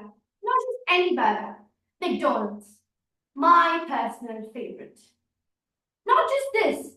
A can of Coke Zero, the TV remote, the cozy sofa, my pink blanket, and the AC should be on. Gauri, you can't have a burger and Coke every day. That's my mom. And I hear that every single time I hold a can of Coke and a burger. Respect contest master, respect the panel of judges, fellow Toastmasters, and gamblers.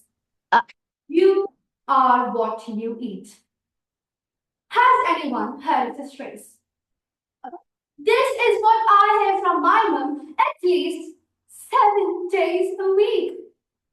She keeps me warning that I grow out of shape and become obese. But no, that was an unfair comment from my mother because I was in that perfect shape. A perfect cylindrical shape. 2019. That was the year my father started practicing his marathon run. His interest for running got transferred into my whole bloodline. Let's be fair, for me, it was a forceful transfer. I was running. The fact was, considering my weight.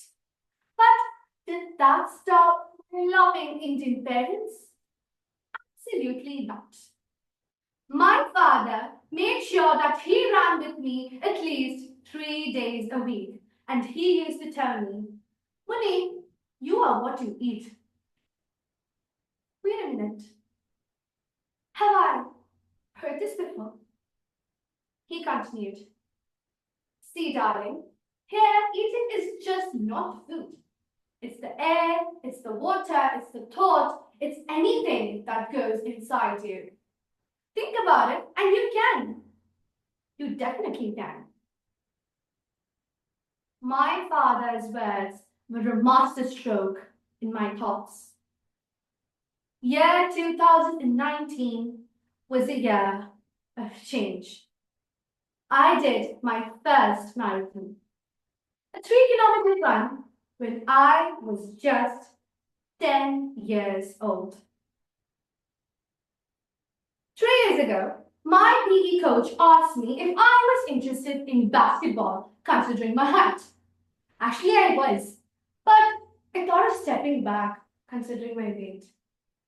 I still decided to give it a try, and after trying for many and many evenings, I finally decided, let's quit. Please, I cannot do this. And that was when my coach told me, Gauri, come here. Honey, you are what you eat.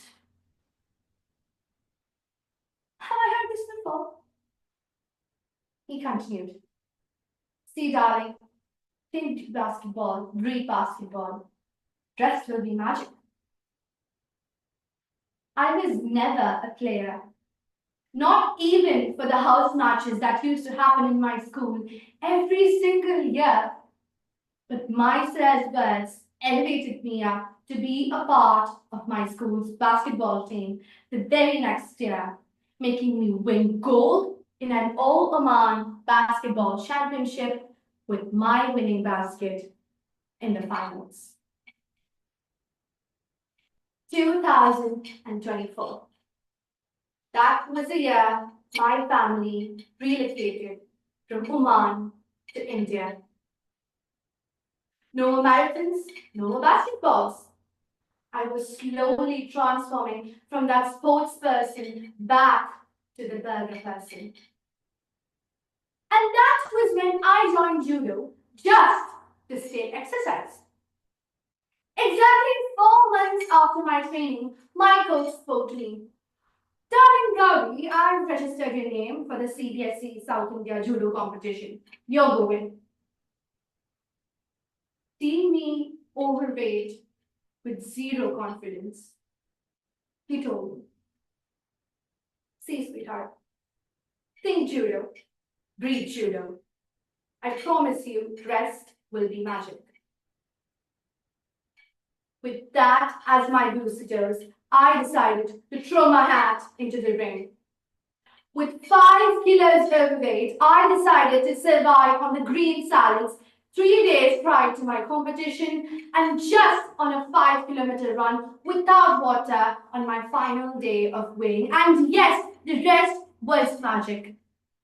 A bronze medal in the CBSE South India Judo competition.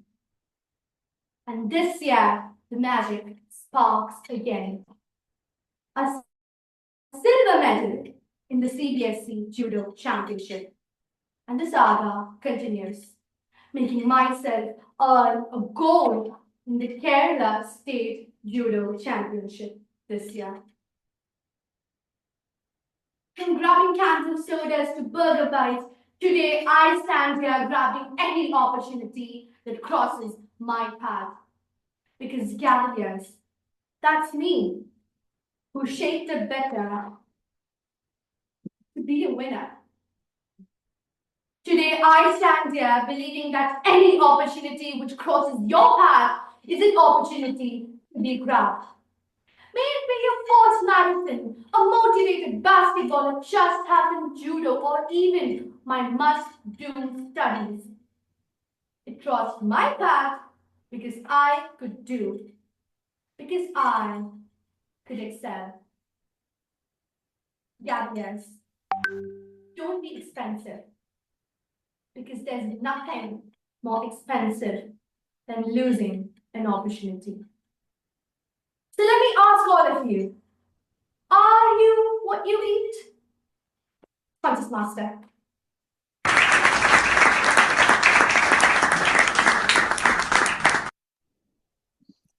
May we have 1 minute of silence while the judges mark their ballots.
Contestant number 9, Cavalier Sada Tahid Hussein. Please check your mic and audio. Please repeat, I am proud to be a part of Global Youth Championship 2025. I am proud to be a part of Global Youth Championship 2025. Your audio and video are clear. Chief Judge, is the video and audio clear? Yes, please. Please pin the timer and confirm the visibility of timer 1. Yes, I can see timer 1. Contestant number 9, Cavalier Sada Tahid Hussein. The topic is the weight of an empty chair. The topic is the weight of an empty chair. Cavalier Sada Tahid Hussein. What if I told you that the most deafening sound you will ever hear is not the clap of thunder, but the weight of silence, the silence of an empty chair? Chief Judge, respected Toastmasters, and my fellow Cavaliers, there's a story I've never told anyone. It's about a chair, a simple wooden chair that sits in the corner of my dining room. At first glance, it seems unremarkable, just like any other piece of furniture. But to me, it holds a universe of memories, an ocean of emotions, and a silence that speaks louder than words ever could. That chair belonged to my grandfather. My grandfather wasn't just my family's patriarch. He was our storyteller, our cheerleader, and most of all, our anchor. Grandpa had this way of turning everything into a life lesson. Once, when I complained about going to school, he told me, "When I was your age, I walked 10 miles to school, uphill, both ways in the snow." He lived in Mumbai. It never snows there. Once, when I forgot my homework, Grandpa told me, back in my day, we didn't have homework. Not because we didn't want to do it, but because we wrote it on banana leaves and the goats ate it. 2 years ago, he left us. He passed away unexpectedly, leaving behind an empty chair and a void that no one could fill. But here's the thing about emptiness. It isn't just the lack of something, it's the weight of everything that was and everything that could have been. For weeks, I couldn't bear to look at it. I avoided sitting in it, touching it, or even walking near it. But one evening, I found myself standing beside it. That chair wasn't just empty. It was brimming with memories, with the weight of his absence. And then it hit me. It wasn't just the chair. It was all the things I never said to him, all the thank yous I forgot to voice, and all the hugs I didn't give. I thought, how many other chairs exist like this? And suddenly I began noticing other empty chairs. One of those chairs belonged to my teacher, Mrs. Parker. Now, Mrs. Parker was extraordinary. She taught literature with a passion that could even make the most disinterested student lean in. She brought Shakespeare to life, made poetry dance off the page, and had this way of making you feel your thoughts mattered. But life, as it often does, took a toll on her. Years after I left her classroom, I heard whispers from neighbors about how Mrs. Parker had started to forget things. At first, it was little things, but over time, her world grew smaller, her mind slipping further into the fog of memory loss. One afternoon, I decided to visit her. I was nervous, unsure of what to expect. When I walked into her little home, I saw her sitting by the window, staring out as though waiting for someone or something. "Mrs. Parker," I said softly. She turned to look at me, her eyes kind but distant, searching my face for recognition. And then she said, "I'm sorry, my dear, but do I know you?" My heart broke. This was the woman who had shaped so much of who I was, who had ignited my love for words and stories, and now she couldn't even remember me.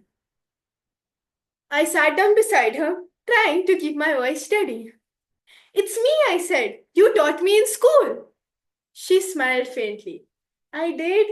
You did, I replied. I pulled out a worn out copy of a book she had once recommended to our class.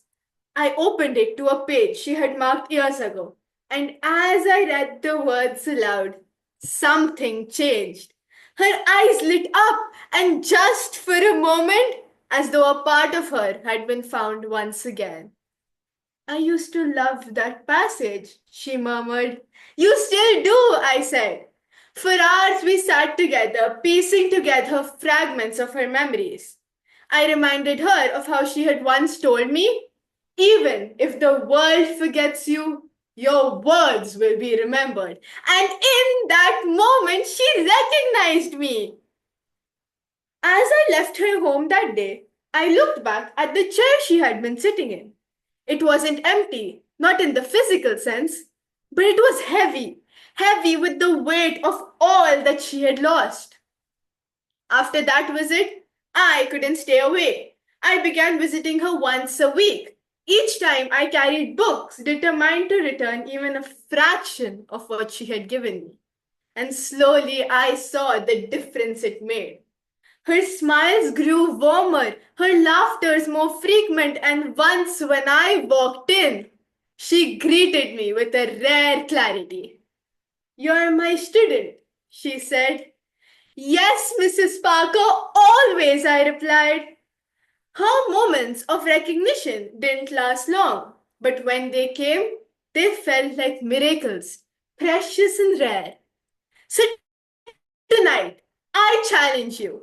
Look around. Whose chairs are empty? Is it the quiet girl in your class? A friend you've lost touch with? Or perhaps is it your own?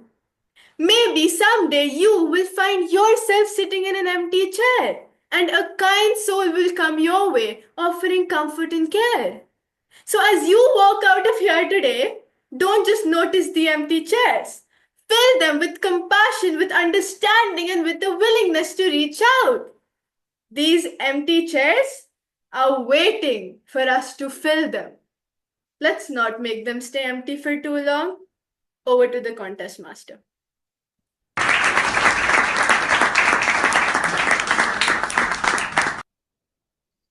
May we have 1 minute of silence while the judges mark their ballots.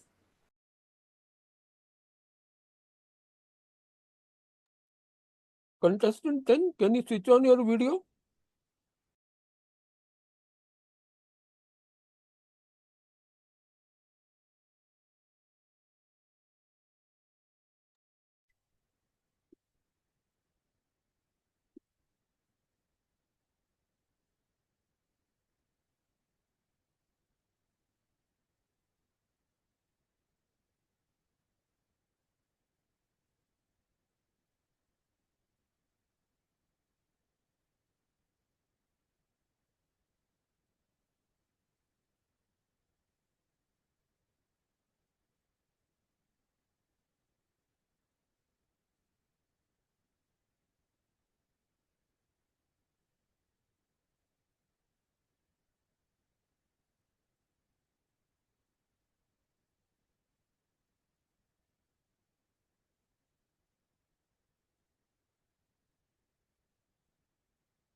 Contestant number 10, Gavalier Namisha Bateja. Please check your mic and audio. Please repeat, I am proud to be a part of Global Youth Championship 2025. I am proud to be a part of Global Youth Championship 2025. Your audio and video are clear. Chief Judge, is the video and audio clear? Yes, please. Please pin the timer and confirm the visibility of timer 1. Timer 1 is visible. Contestant number 10, Gavalier Namisha Bateja. The topic is 4 letters. The topic is 4 letters. Gavalier Namisha Bateja. Have you ever been in a room full of people but still felt completely alone? Like everybody else fits in so perfectly, and you're just kind of there. Good evening, everyone. Today, I would like you to meet Nami, this 3-year-old girl. Nami is standing in front of her mother's rather antique-looking mirror, wearing a pink sweater and a Winnie the Pooh beanie, and she is waiting for her mom to take her to school for Winter Day. Growing up, Nami never really celebrated Christmas, but her closest friends would talk about how exciting it was to wear matching Christmas jumpers with their family, have a big festive dinner, and even lay out milk and cookies for Santa Claus. So as soon as she got to school and she realized that she is the only person wearing a pink sweater on Christmas Day and the only person so confused about all of these traditions, she felt so out of place. It's okay, Nami. It's okay. It's better to be unique. You'll fit in somewhere, someday, said everyone around her. So she tried to ignore it and find somewhere else to fit in. Fast forward to when Nami's 4 years old. It's sports day at nursery, the day that everybody has been looking forward to. The teacher even brought out donuts to make the day extra special. As all of her classmates lined up one by one, ready to dash across the field and secure their medals, Nami? Oh no, Nami couldn't run. She sprained her ankle just days before. And so, as everybody cheered, laughed, and celebrated their victories, Nami stood there, standing, awkwardly, feeling small, alone, invisible, and so out of place. It's okay, Nami, it's okay. It's better to be unique. You'll fit in somewhere, someday, said everyone around her. So, she tried to move on and find somewhere else to fit in. Now, Nami is 7 years old. She is in Hong Kong, the place where she was born, and she has joined the YMCA Summer School of Hong Kong for her summer holidays. Everybody around her knew each other from school or through mutual friends, and they all spoke Cantonese. Nami didn't live there, nor did she understand the conversation. So whilst everybody else was mingling, laughing, and telling jokes, she stood there, awkwardly, nodding and smiling at conversations she didn't even understand, and she felt so out of place. It's okay, Nami, it's okay. It's better to be unique. You'll fit in somewhere, someday, said everyone around her. Fast forward to secondary school. Nami's 11 years old and she had just completed her first TEDx talk. All of the other speakers, however, they were 18 years old. They were intimidating, older, taller, and much more experienced. Nami, on the other hand, had never delivered a speech or addressed an audience before. She had nobody to talk to, nobody to relate with, and she felt so out of place. It's okay, Nami, it's okay. It's better to be unique. You'll fit in somewhere, someday, said everyone around her. So she tried to find somewhere else to fit in and just ignore it. Throughout secondary school, from one friend group to another, from one school to another, Nami couldn't ever seem to find her place. She was always that girl who sat at the back of the classroom, awkwardly, minding her own business and keeping her opinions to herself. Her biggest fear was PE class, as the teacher shouted, "Girls, make groups of 4!" Nami kind of just stood there, knowing that she was the girl with the skinny arms and the braces that everybody bullied, the girl that nobody wanted to be friends with, and the girl that nobody wanted to include in their sports team. And she felt so out of place. It's okay, Nami, it's okay. It's better to be unique. You'll fit in somewhere, someday, said everyone around her. Now she tried to ignore it, but she was about to graduate high school. So when was this so-called someday going to come? It got to the point where she was counting down the days for senior year to end, just so she could have an opportunity to escape all of this, have a fresh start, and a chance to actually fit in somewhere. But she could no longer hold on to this feeling. It started to really eat her up, so she had to do something. The only thing that she could have done in this situation was change her mindset. And so, somewhere between then and now, those 4 letters became 7, as Nami became Namisha. I started to learn that those things that make you feel so out of place are the same things that make you unforgettable. And in a world full of people trying so hard to fit in, being unique Now that is a superpower. Somewhere between then and now, I learned that trying to fit in is trying to squeeze into a pair of shoes that are 2 sizes too small.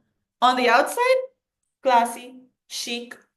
On the inside, oh, it's painful, suffocating, and so uncomfortable. Somewhere between then and now, I created my own definition for fitting in. To me, that meant finding purpose in giving back to my community and surrounding myself with like-minded individuals. I started to host environmental workshops for children to inspire the next generation of environmentally conscious leaders. I joined charitable organizations within my school to join with others to create meaningful and impactful change. To me, fitting in wasn't just about being part of a group. Fitting in was about finding somewhere where my energy, actions, and values all aligned in one place. So to anyone here who's ever felt like they're somewhere they don't belong, just remember, you have the power to change your situation. If you found yourself in a place where you don't fit in, you don't feel like your energy is being matched, and in fact, you feel quite little and small and unheard, you can choose to step back and step out of that situation. Take control, define your own version of belonging. Find spaces where you feel valued, where your energy aligns with your values, and where you can unapologetically be yourself. If I could tell Nami one thing, I'd say, it's okay, Nami. It's okay. It does get better. Don't worry about the Christmas sweaters or the fact that you couldn't understand a language, because someday you will be standing here delivering a speech about how life changes. Thank you. May we have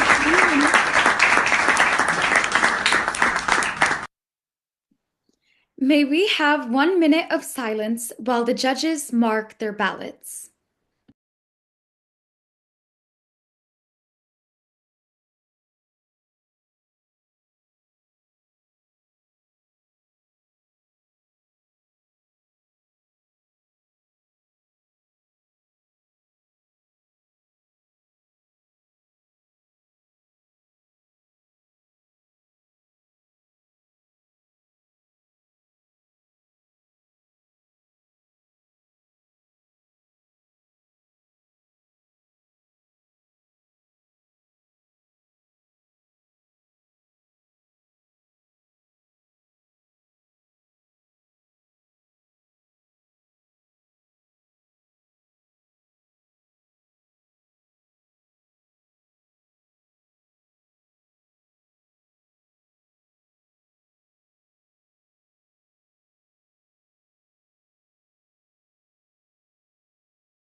Contestant number 11, Cavalier Vibha Ramachandrapa.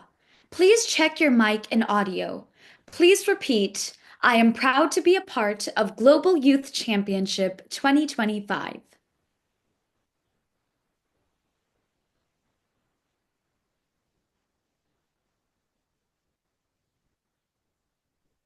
Sorry, it wasn't letting me unmute.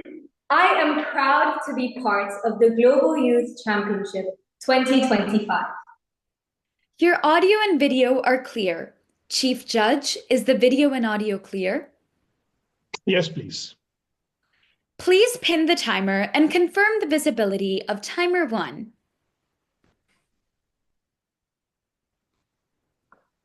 Yeah, I can see timer 1. Contestant number 11, Cavalier Vibha Ramachandrapa. The topic is, Am I beautiful? The topic is, Am I beautiful? Cavalier Vibha Ramachandrapa. Imagine waking up each day, looking in the mirror, and wishing that you could be somebody else.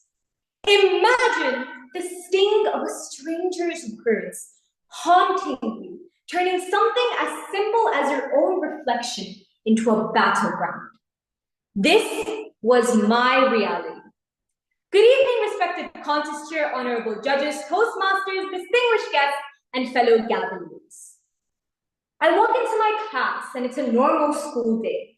I see that we're learning about the French Revolution, more importantly, Marie Antoinette. I take a seat and wait for the lesson to begin. Slowly, a jeering chuckle erupts from my classmate.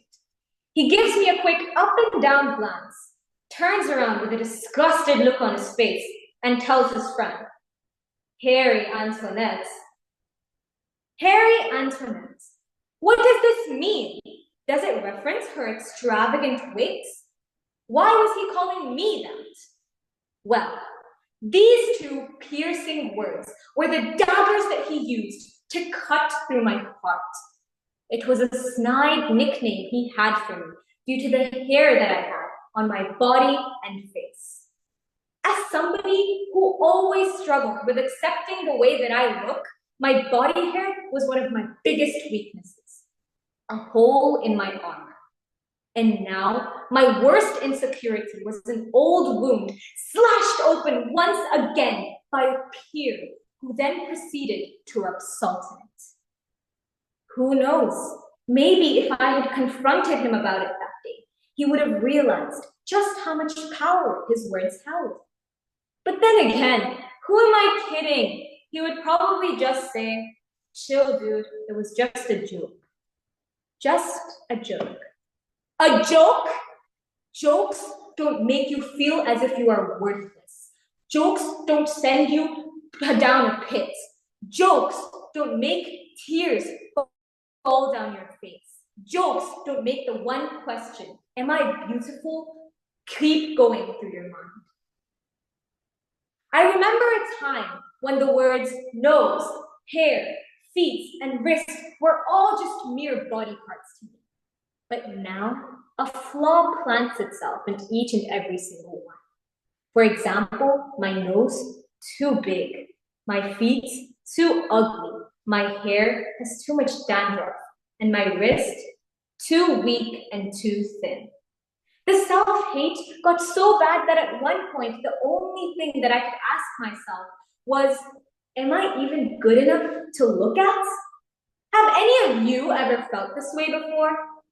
Did you know that over 80% of our generation struggles with self-esteem? And not only that, 3 in 4 children, 3 in 4 beautiful children who should be enjoying their youth, carefree and happy, are stuck, paralyzed, hating the way that they look. Even celebrities such as Selena Gomez and Dwayne "The Rock" Johnson have experienced cripplingly low levels of self-esteem. You are not alone. Imagine this $20 bill. I crumple it up, but it's still worth $20. I say the meanest of things to it, but it's still worth $20. Just like you. Know that your value does not lie in what other people say or think of you. Your true beauty remains untouched by what they do. But why don't I feel beautiful?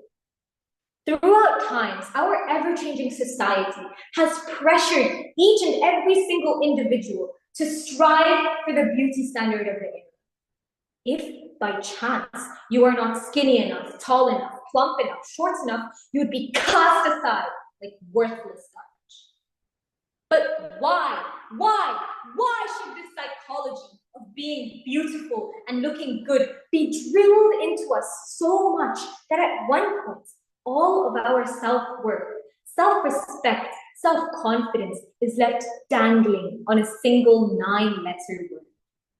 No human, skinny or plump, tall or short, pale or dark, hairy or hairless, deserves to hate their body.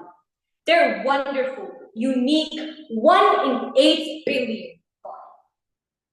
Although I try to pick myself up every single day, although I try to tell myself that I'm worth it, only one question plagued my mind. Why am I not beautiful? When will I be beautiful? But what does it mean to be beautiful? Being beautiful doesn't always mean you have a small waist. It doesn't always mean you have clear skin. Being beautiful doesn't mean you have a hairless body. Instead, Beauty is unearthed in the love and compassion that you show towards the world. Beauty is found in your ability to thankfully accept the little imperfections that you have, because these imperfections are what make us truly exquisite. Just like Emma Watson said, beauty comes from within. Now join me today and make a promise to yourself. Promise yourself that you will never let anyone else's opinions define your true value. Promise yourself that you will never let another person go through what I did that day. That boy was the first person to pick apart my insecurities, but he'll certainly not be the last. And to that, I stand up. I stand tall, and I finally answer that plaguing question. I am already beautiful. My hair is beautiful. My eyes are beautiful. My body is beautiful. But more importantly, my soul is beautiful. And that's all that matters. Dear audience, I am beautiful. You are beautiful. We all are beautiful, and this whole world is beautiful. So start believing it. Thank you, and over to the contest master.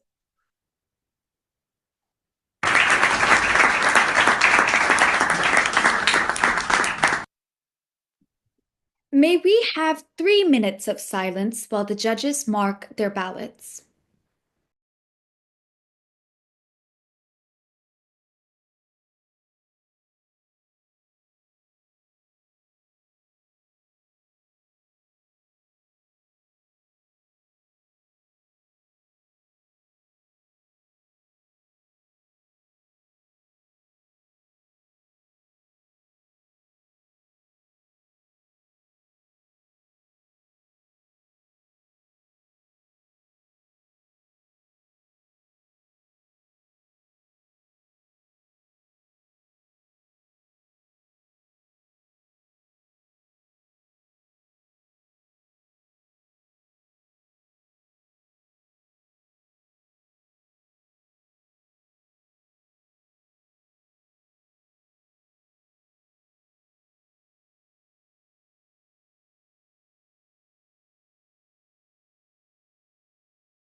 Let's give a big round of applause to all the contestants.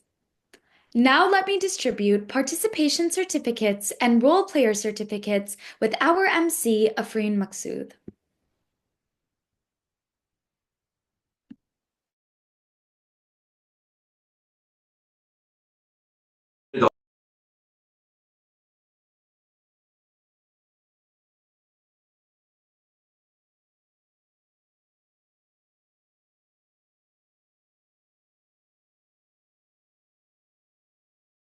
Chief Judge, have you moved to a breakout room? No, we have not been moved. I requested the Zoom master to move me and telecounters to breakout room, please.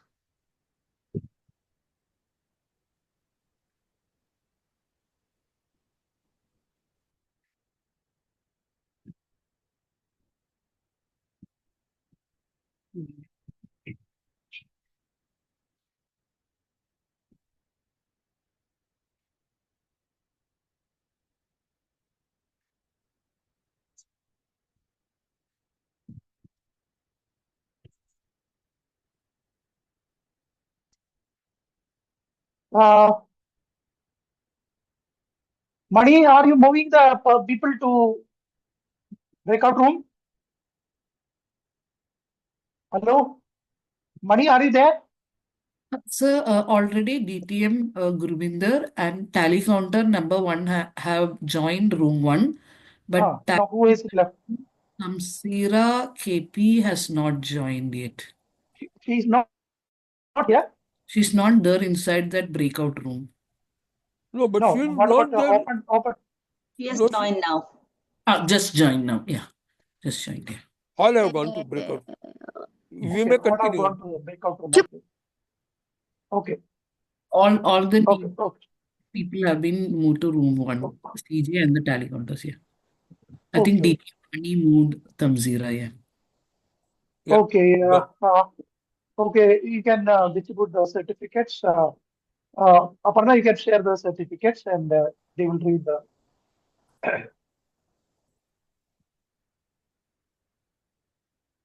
Who is going to read? Contest master, contest master, you can read. The first certificate of participation goes to David G. Next, please. Aparna, change the. The next certificate of participation goes to Tanish Suvarna.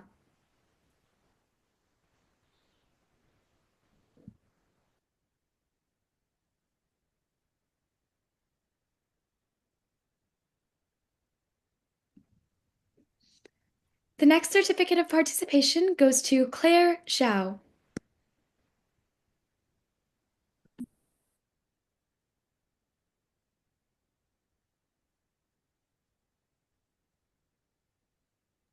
The next certificate of participation goes to Yanal Devas.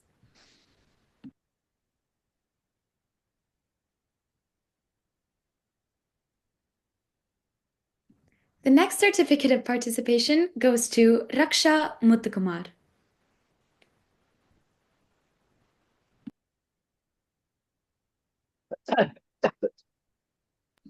The next certificate of participation goes to Sai Sadhana Kannan.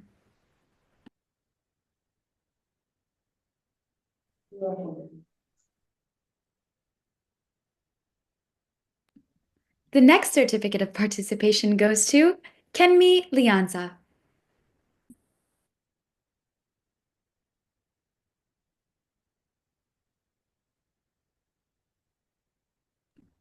The next certificate of participation goes to Gauri Parvati Sachit.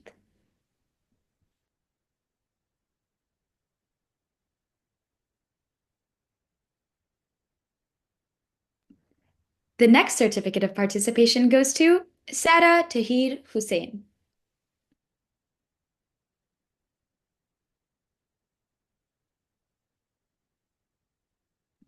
The next certificate of participation goes to Namisha Pateja.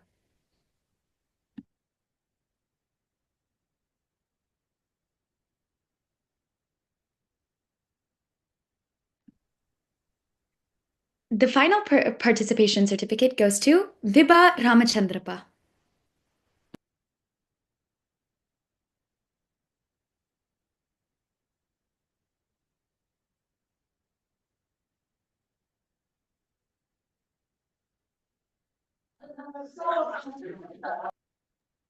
Contest Master, now you can give back to MC.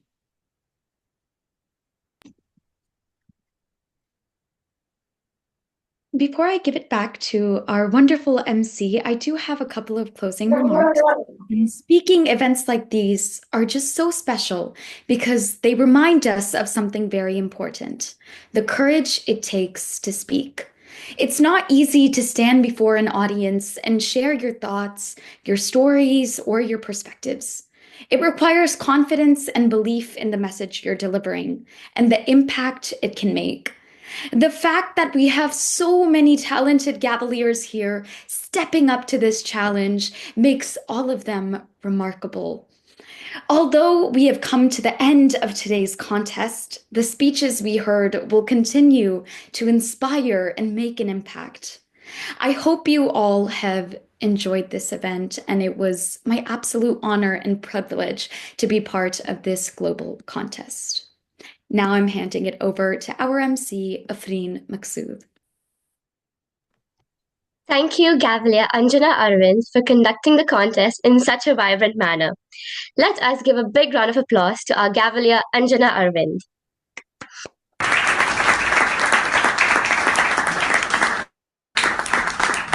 Friend, before we proceed next one, I would like to share a small video. After that, we can proceed. Okay, let me share a video.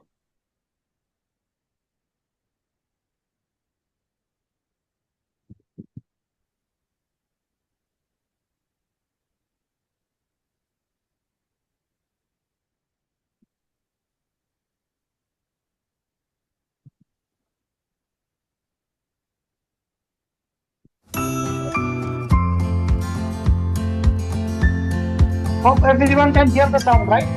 Can you hear No the video, sound? but no video. No, only yeah. sound. No, video is coming. Video is coming. You can't see anything. No, You can't see only the screen? sound. Only sound. Only sound. Sorry. You can only hear my.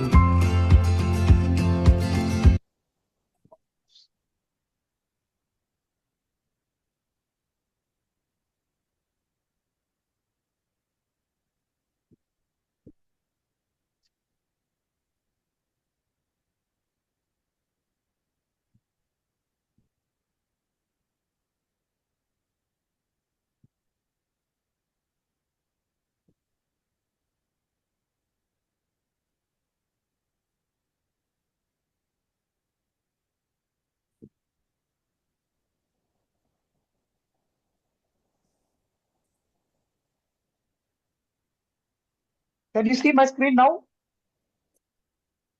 Can you see a screen? White Yeah, screen? only the screen, no? With Yeah, Yeah, white screen you can see? So white screen, yes, we can see global Yeah. production. Yeah. Can you see? Yeah, now it's loading, yes. Yes, now we can see, sir, but audio is still not. Audio is not there. You have to. Yeah, audio will come on. Is it coming? Yes, perfect, Audio? sir. Yes.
Okay, please proceed.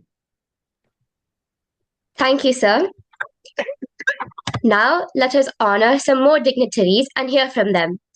First of all, I would like to call our global advisor, DTM Dhanu Rajwani. To introduce her, let me invite Gavalier Eza Abdul Nasser. Gavalier Eza is a grade 10 student, an avid reader with love for traveling, and a passionate speaker.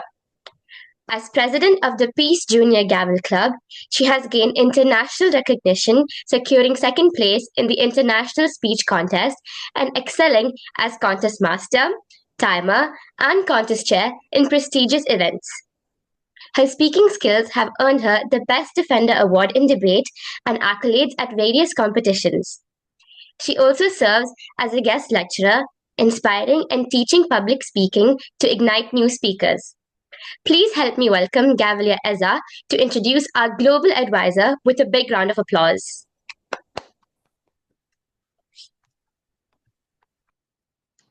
Greetings.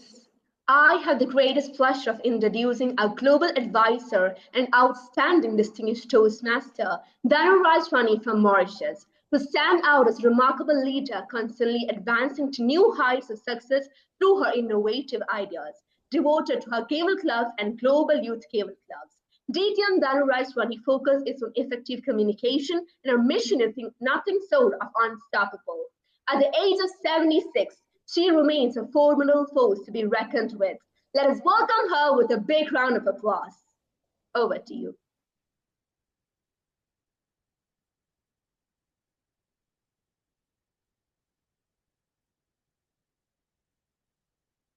You're muted. DTM Dhanu, you're muted. Mute.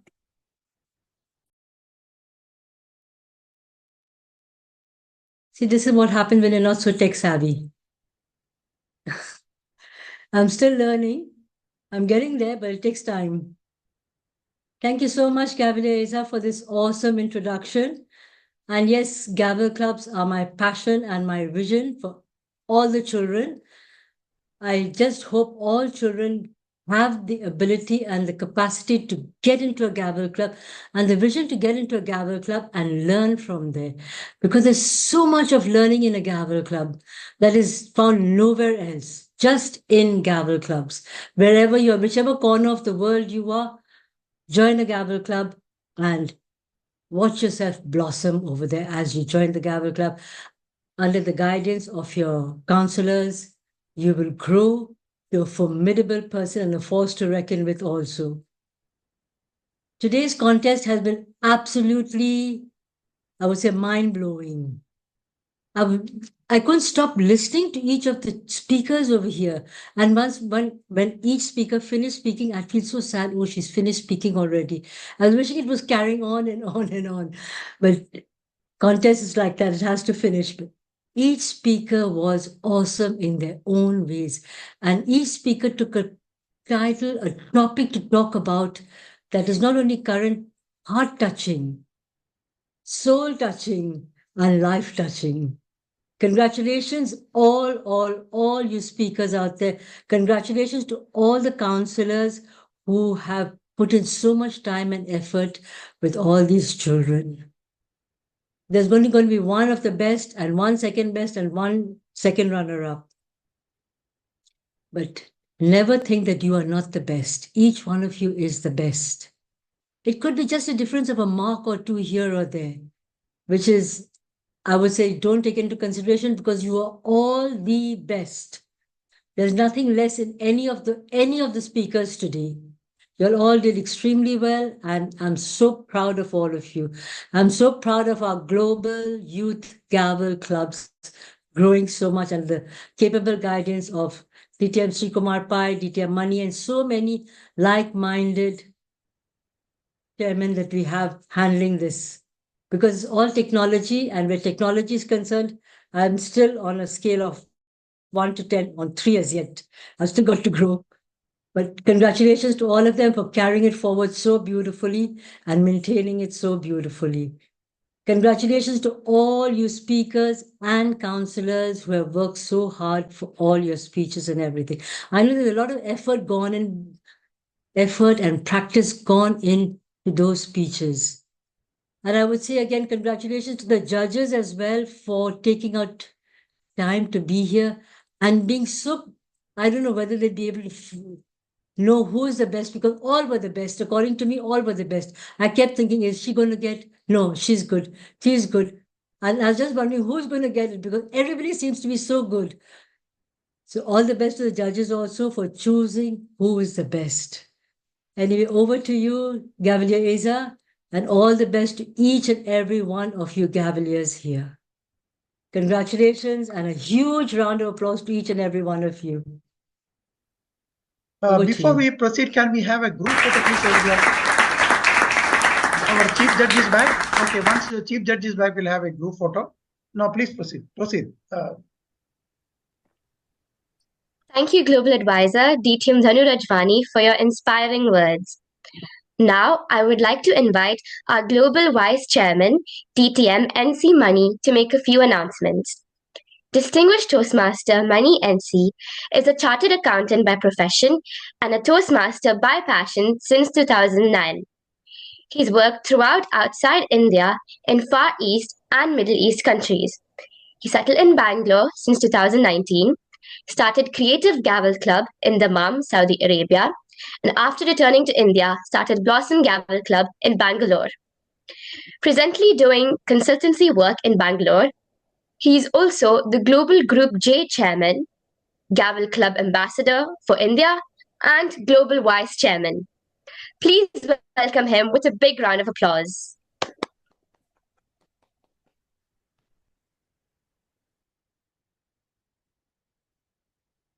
Thank you, Contest Chair, for a wonderful introduction. My dear lovely Gavalier, first of all, a big salute to all the 11 speakers for presenting wonderful speech. As DTM Dhanu said, it is very difficult. At least if I was a judge, I would have ran away, because it is difficult to decide who is best among the best Gavaliers from entire world. All the performance was good. But as you know, we can declare only 3 results. So we will declare the result. First, second, and third place winners only. But do not worry. We have already made plans for our next contest in the year 2025, starting from April. We wanted to give a break to all of you for your final exams in school. So starting April, we'll start having a contest, table topic contest, evaluation contest, and then we will have a debate or storytelling or tall tale contest, and then finally international speech contest. So you will have many more chances to compete and win the contest. So do not worry about the result. All 11 of you are going to be the winner. I have one more important announcement to make, that during one of the meetings of all group chairmen, we decided that we will honor all the Toastmasters who give their support to their group. So on the basis of recommendation by the group chairman, following names have been selected. They are in alphabetical order. Unfortunately, their certificate could not be prepared. It will be shared to your group chairman within a day or two. So these are the names for whom we received the recommendation. Toastmaster Bismi Sadashivan, Toastmaster Katrina Peterson, Toastmaster Madhukara Kalmadi, Toastmaster Natalia Raymond, Toastmaster Ponnam Balam Tirumalai, and DTM Saro Tare. So these were the recommendations received. All of them will receive certificate within this week. All the best, and thank you for supporting your club, your group chairman. We hope that you will continue to support your group, so that we can have better and better contests in future also. So with that, I return the lectern back to contest chair, and a very happy new year to each one of you in this room. Thank you, DTM NC Mike.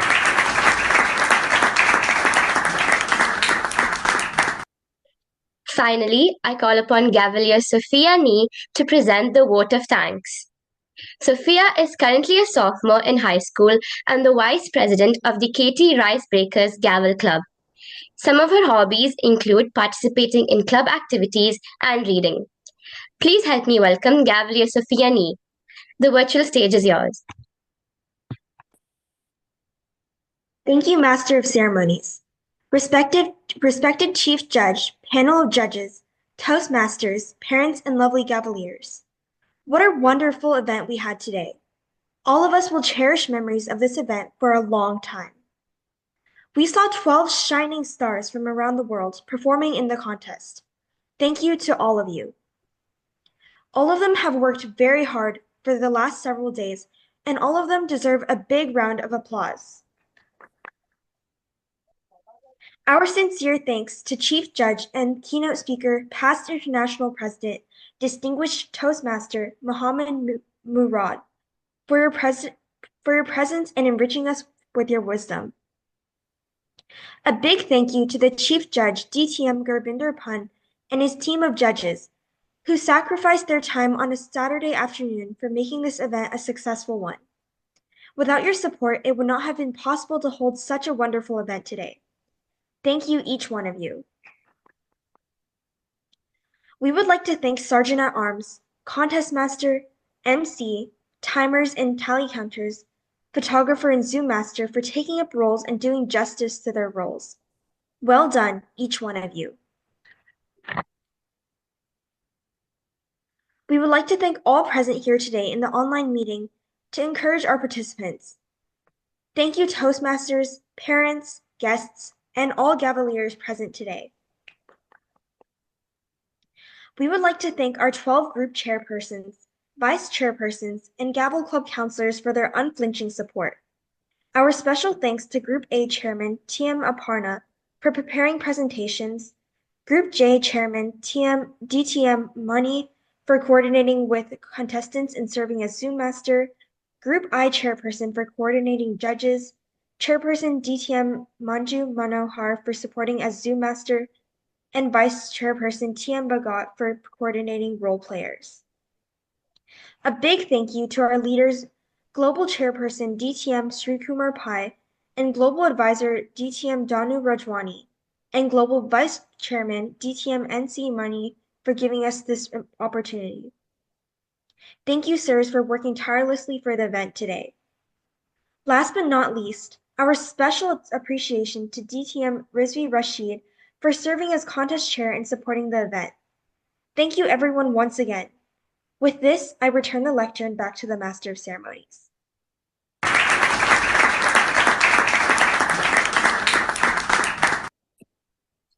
Thank you, Gavalier Sophia Nee, for the heartfelt words of thanks. As we conclude, I express my heartfelt gratitude to everyone present here. Your unwavering support and enthusiasm has made this event possible. I want to extend a special thanks to the Global Youth Gavel Clubs group for providing me with this incredible opportunity.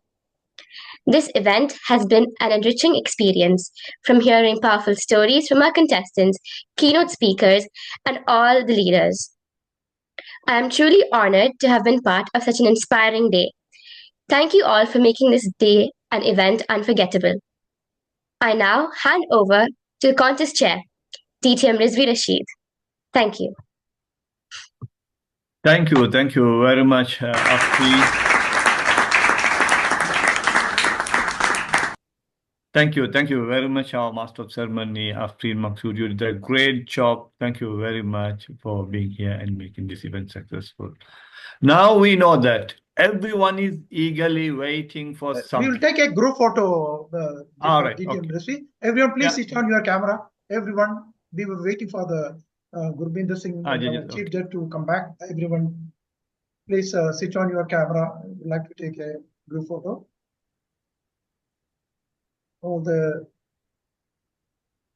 Everyone, please switch on your camera. Ready? Mani, can you take photograph? I'm also taking. 1 minute or two. Ready? I'm taking. Ready? 1, 2, 3.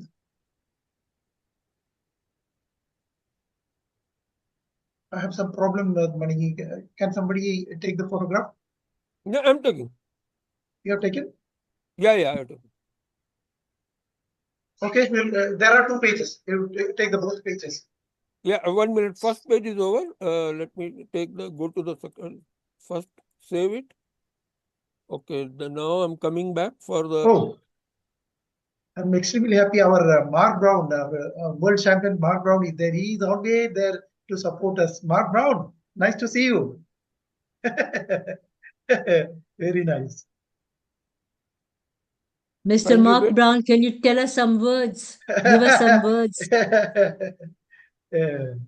DTM Mark Brown? Yeah.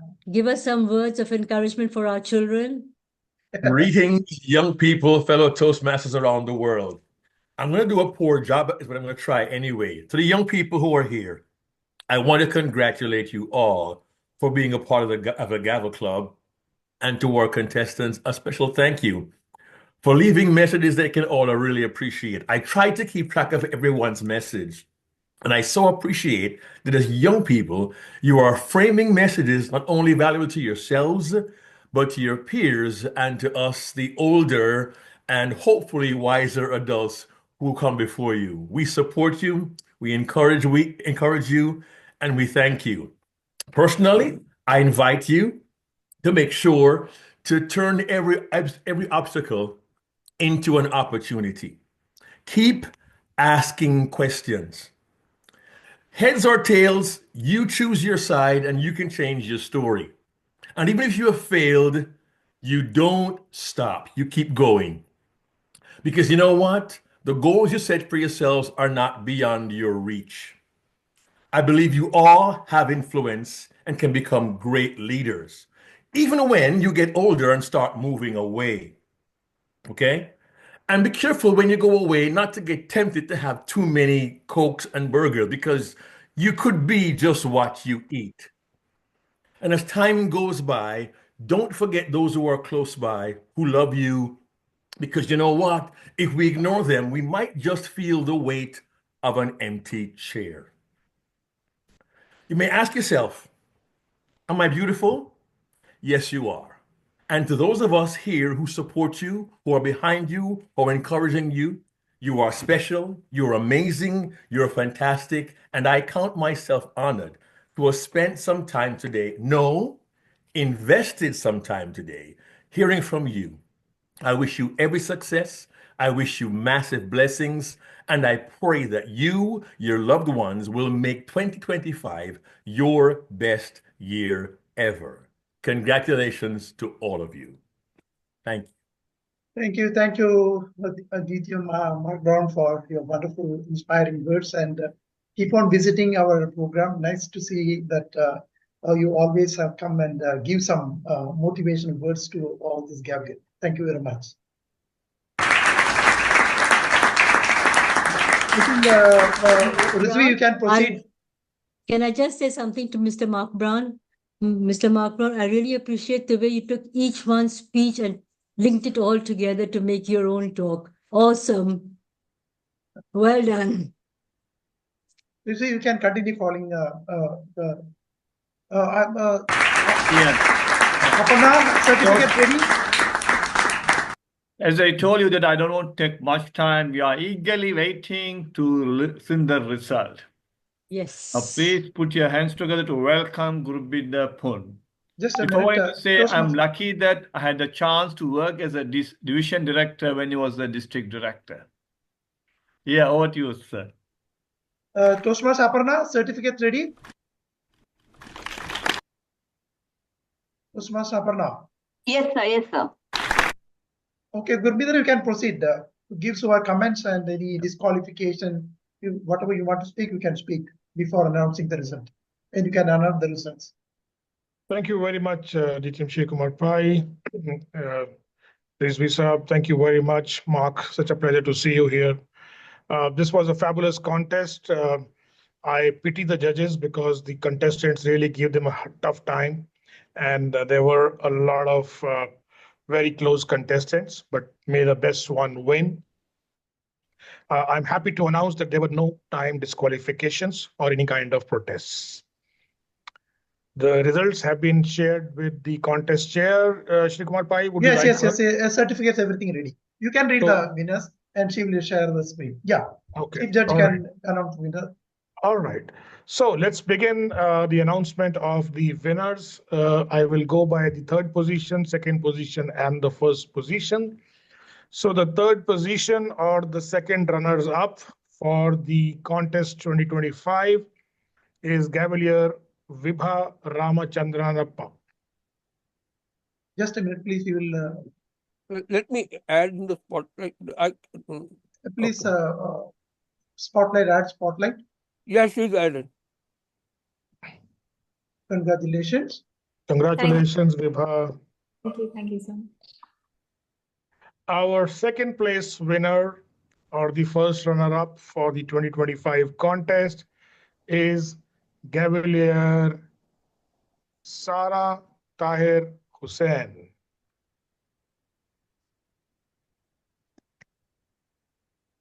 Congratulations, Sara.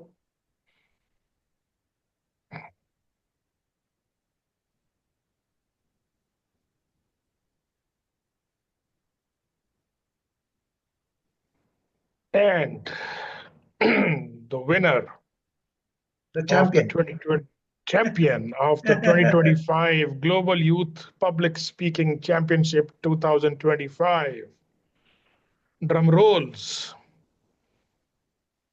is Claire Xiao. Claire Xiao, congratulations, Claire. Over to you, Madam Contest Chair, for further deliberations. Thank you, everybody. Mani, can you add yourself also? And then I think only 9 people can be. Okay, yeah, let me take this picture. Yeah. Yeah. Okay, now you can add. 1 minute. Not yet done.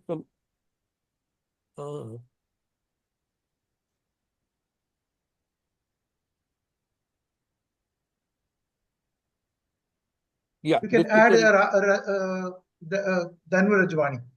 We'll have to remove one, I guess, to add. I will go, no problem. You can remove me and put Danu Rajwani.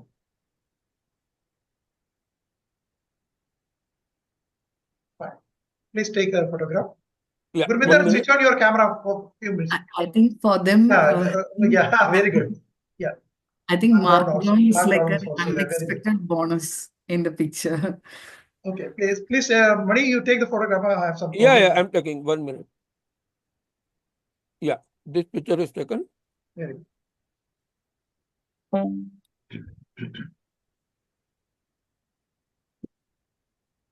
Okay, now let us take a photograph of the role player, those who are present here. Timekeeper, or if people are there, timekeeper, tally counter, we can just sit on your camera, tally counter.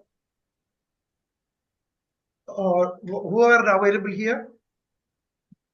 Sergeant, are you there? We have to add Afrin. Thanks. Yeah, Afrin. Yeah, you can remove the old people and add the new people. You can remove all the people, add Aparna also, and Sergeant, introducers, vote of thanks. Anyone is there? You can just switch on your camera and come forward. Just say, show your virtual hand, so it will be easy for us to select your photo. Introducers, vote of thanks is there. The introducers are there. Thanks, introducers. Sergeant, timekeepers. We will. We had Anjana already in the earlier, so we'll remove her and add vote of thanks. Sophia, introducer. We need one more introducer. You might have left, maybe. Okay. So anyone, the role play, you can raise your virtual hand. Timer. Yeah, tally counter. Yeah, tally counters also. 1 second, we'll take a photo of this. Then you can remove Afrin. You can remove Afrin. Yeah. Okay. Remove Afrin. She already came. Yeah, Afrin. Sorry, we'll have to move you out. And anyone else?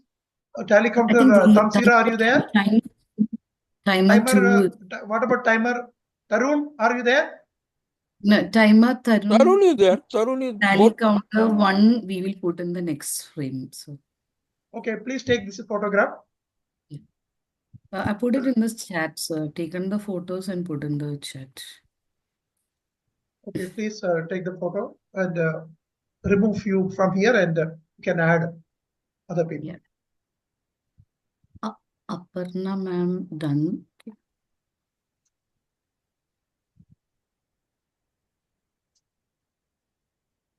Thank you, Tally Counter 2, for patiently waiting, and Timer 1, thank you so much for waiting. So anyone else left out? Timer 2 available? Timer 2. No. Oh, yeah, in there. Yes. Timer, your hands must be paining. You can lower, lower your hands. Okay. But throughout your hands, but there is no. Okay, you can add one more person. One more gap is there. You can add one more person. Yeah, I am left out. Yeah, you put Manju. You put Manju. Yes. I think we have to have the biggest smile possible because we have Mark Brown also with us. Very nice. Okay, please take the photograph. Yeah.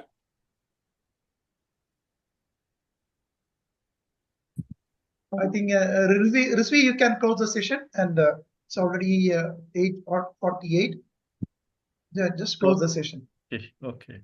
Before that, I just want to thank you, our District 121 District Director, Savita Salian, and their Administration Manager, Toastmaster, District Toastmaster, Pratap Nair, for sharing their link for us, because we had only 100 people and they have more than 100 people. So thank you.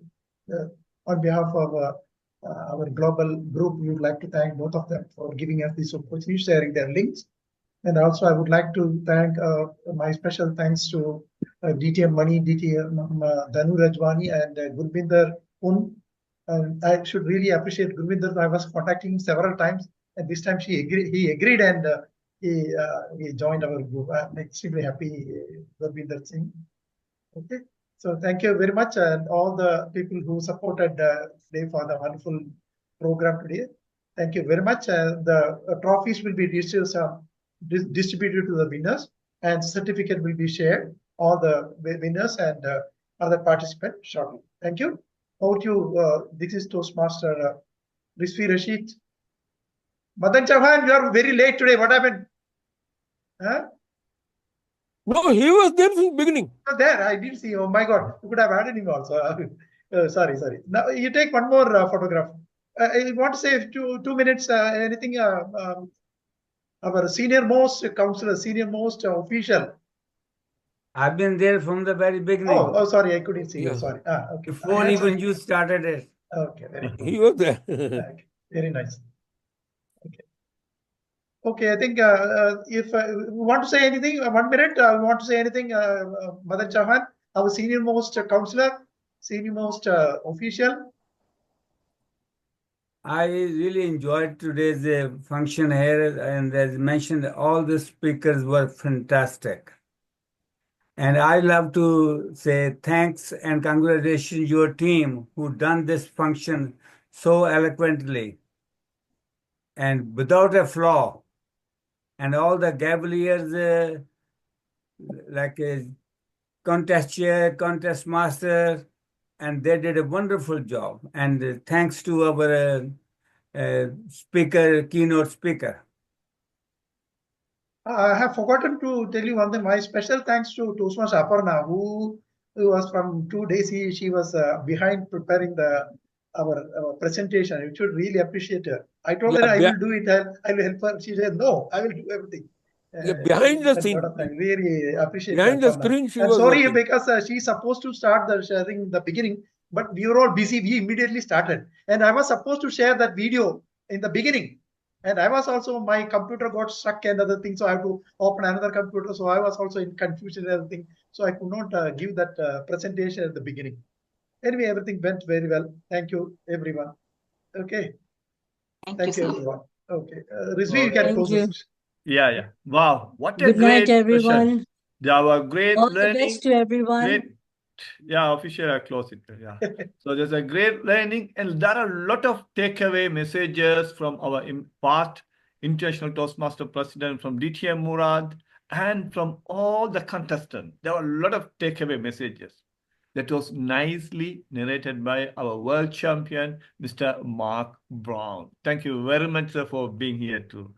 And I hope that you all had a nice time. You don't not believe it or not, 3 hours and 20 minutes went very, very fast.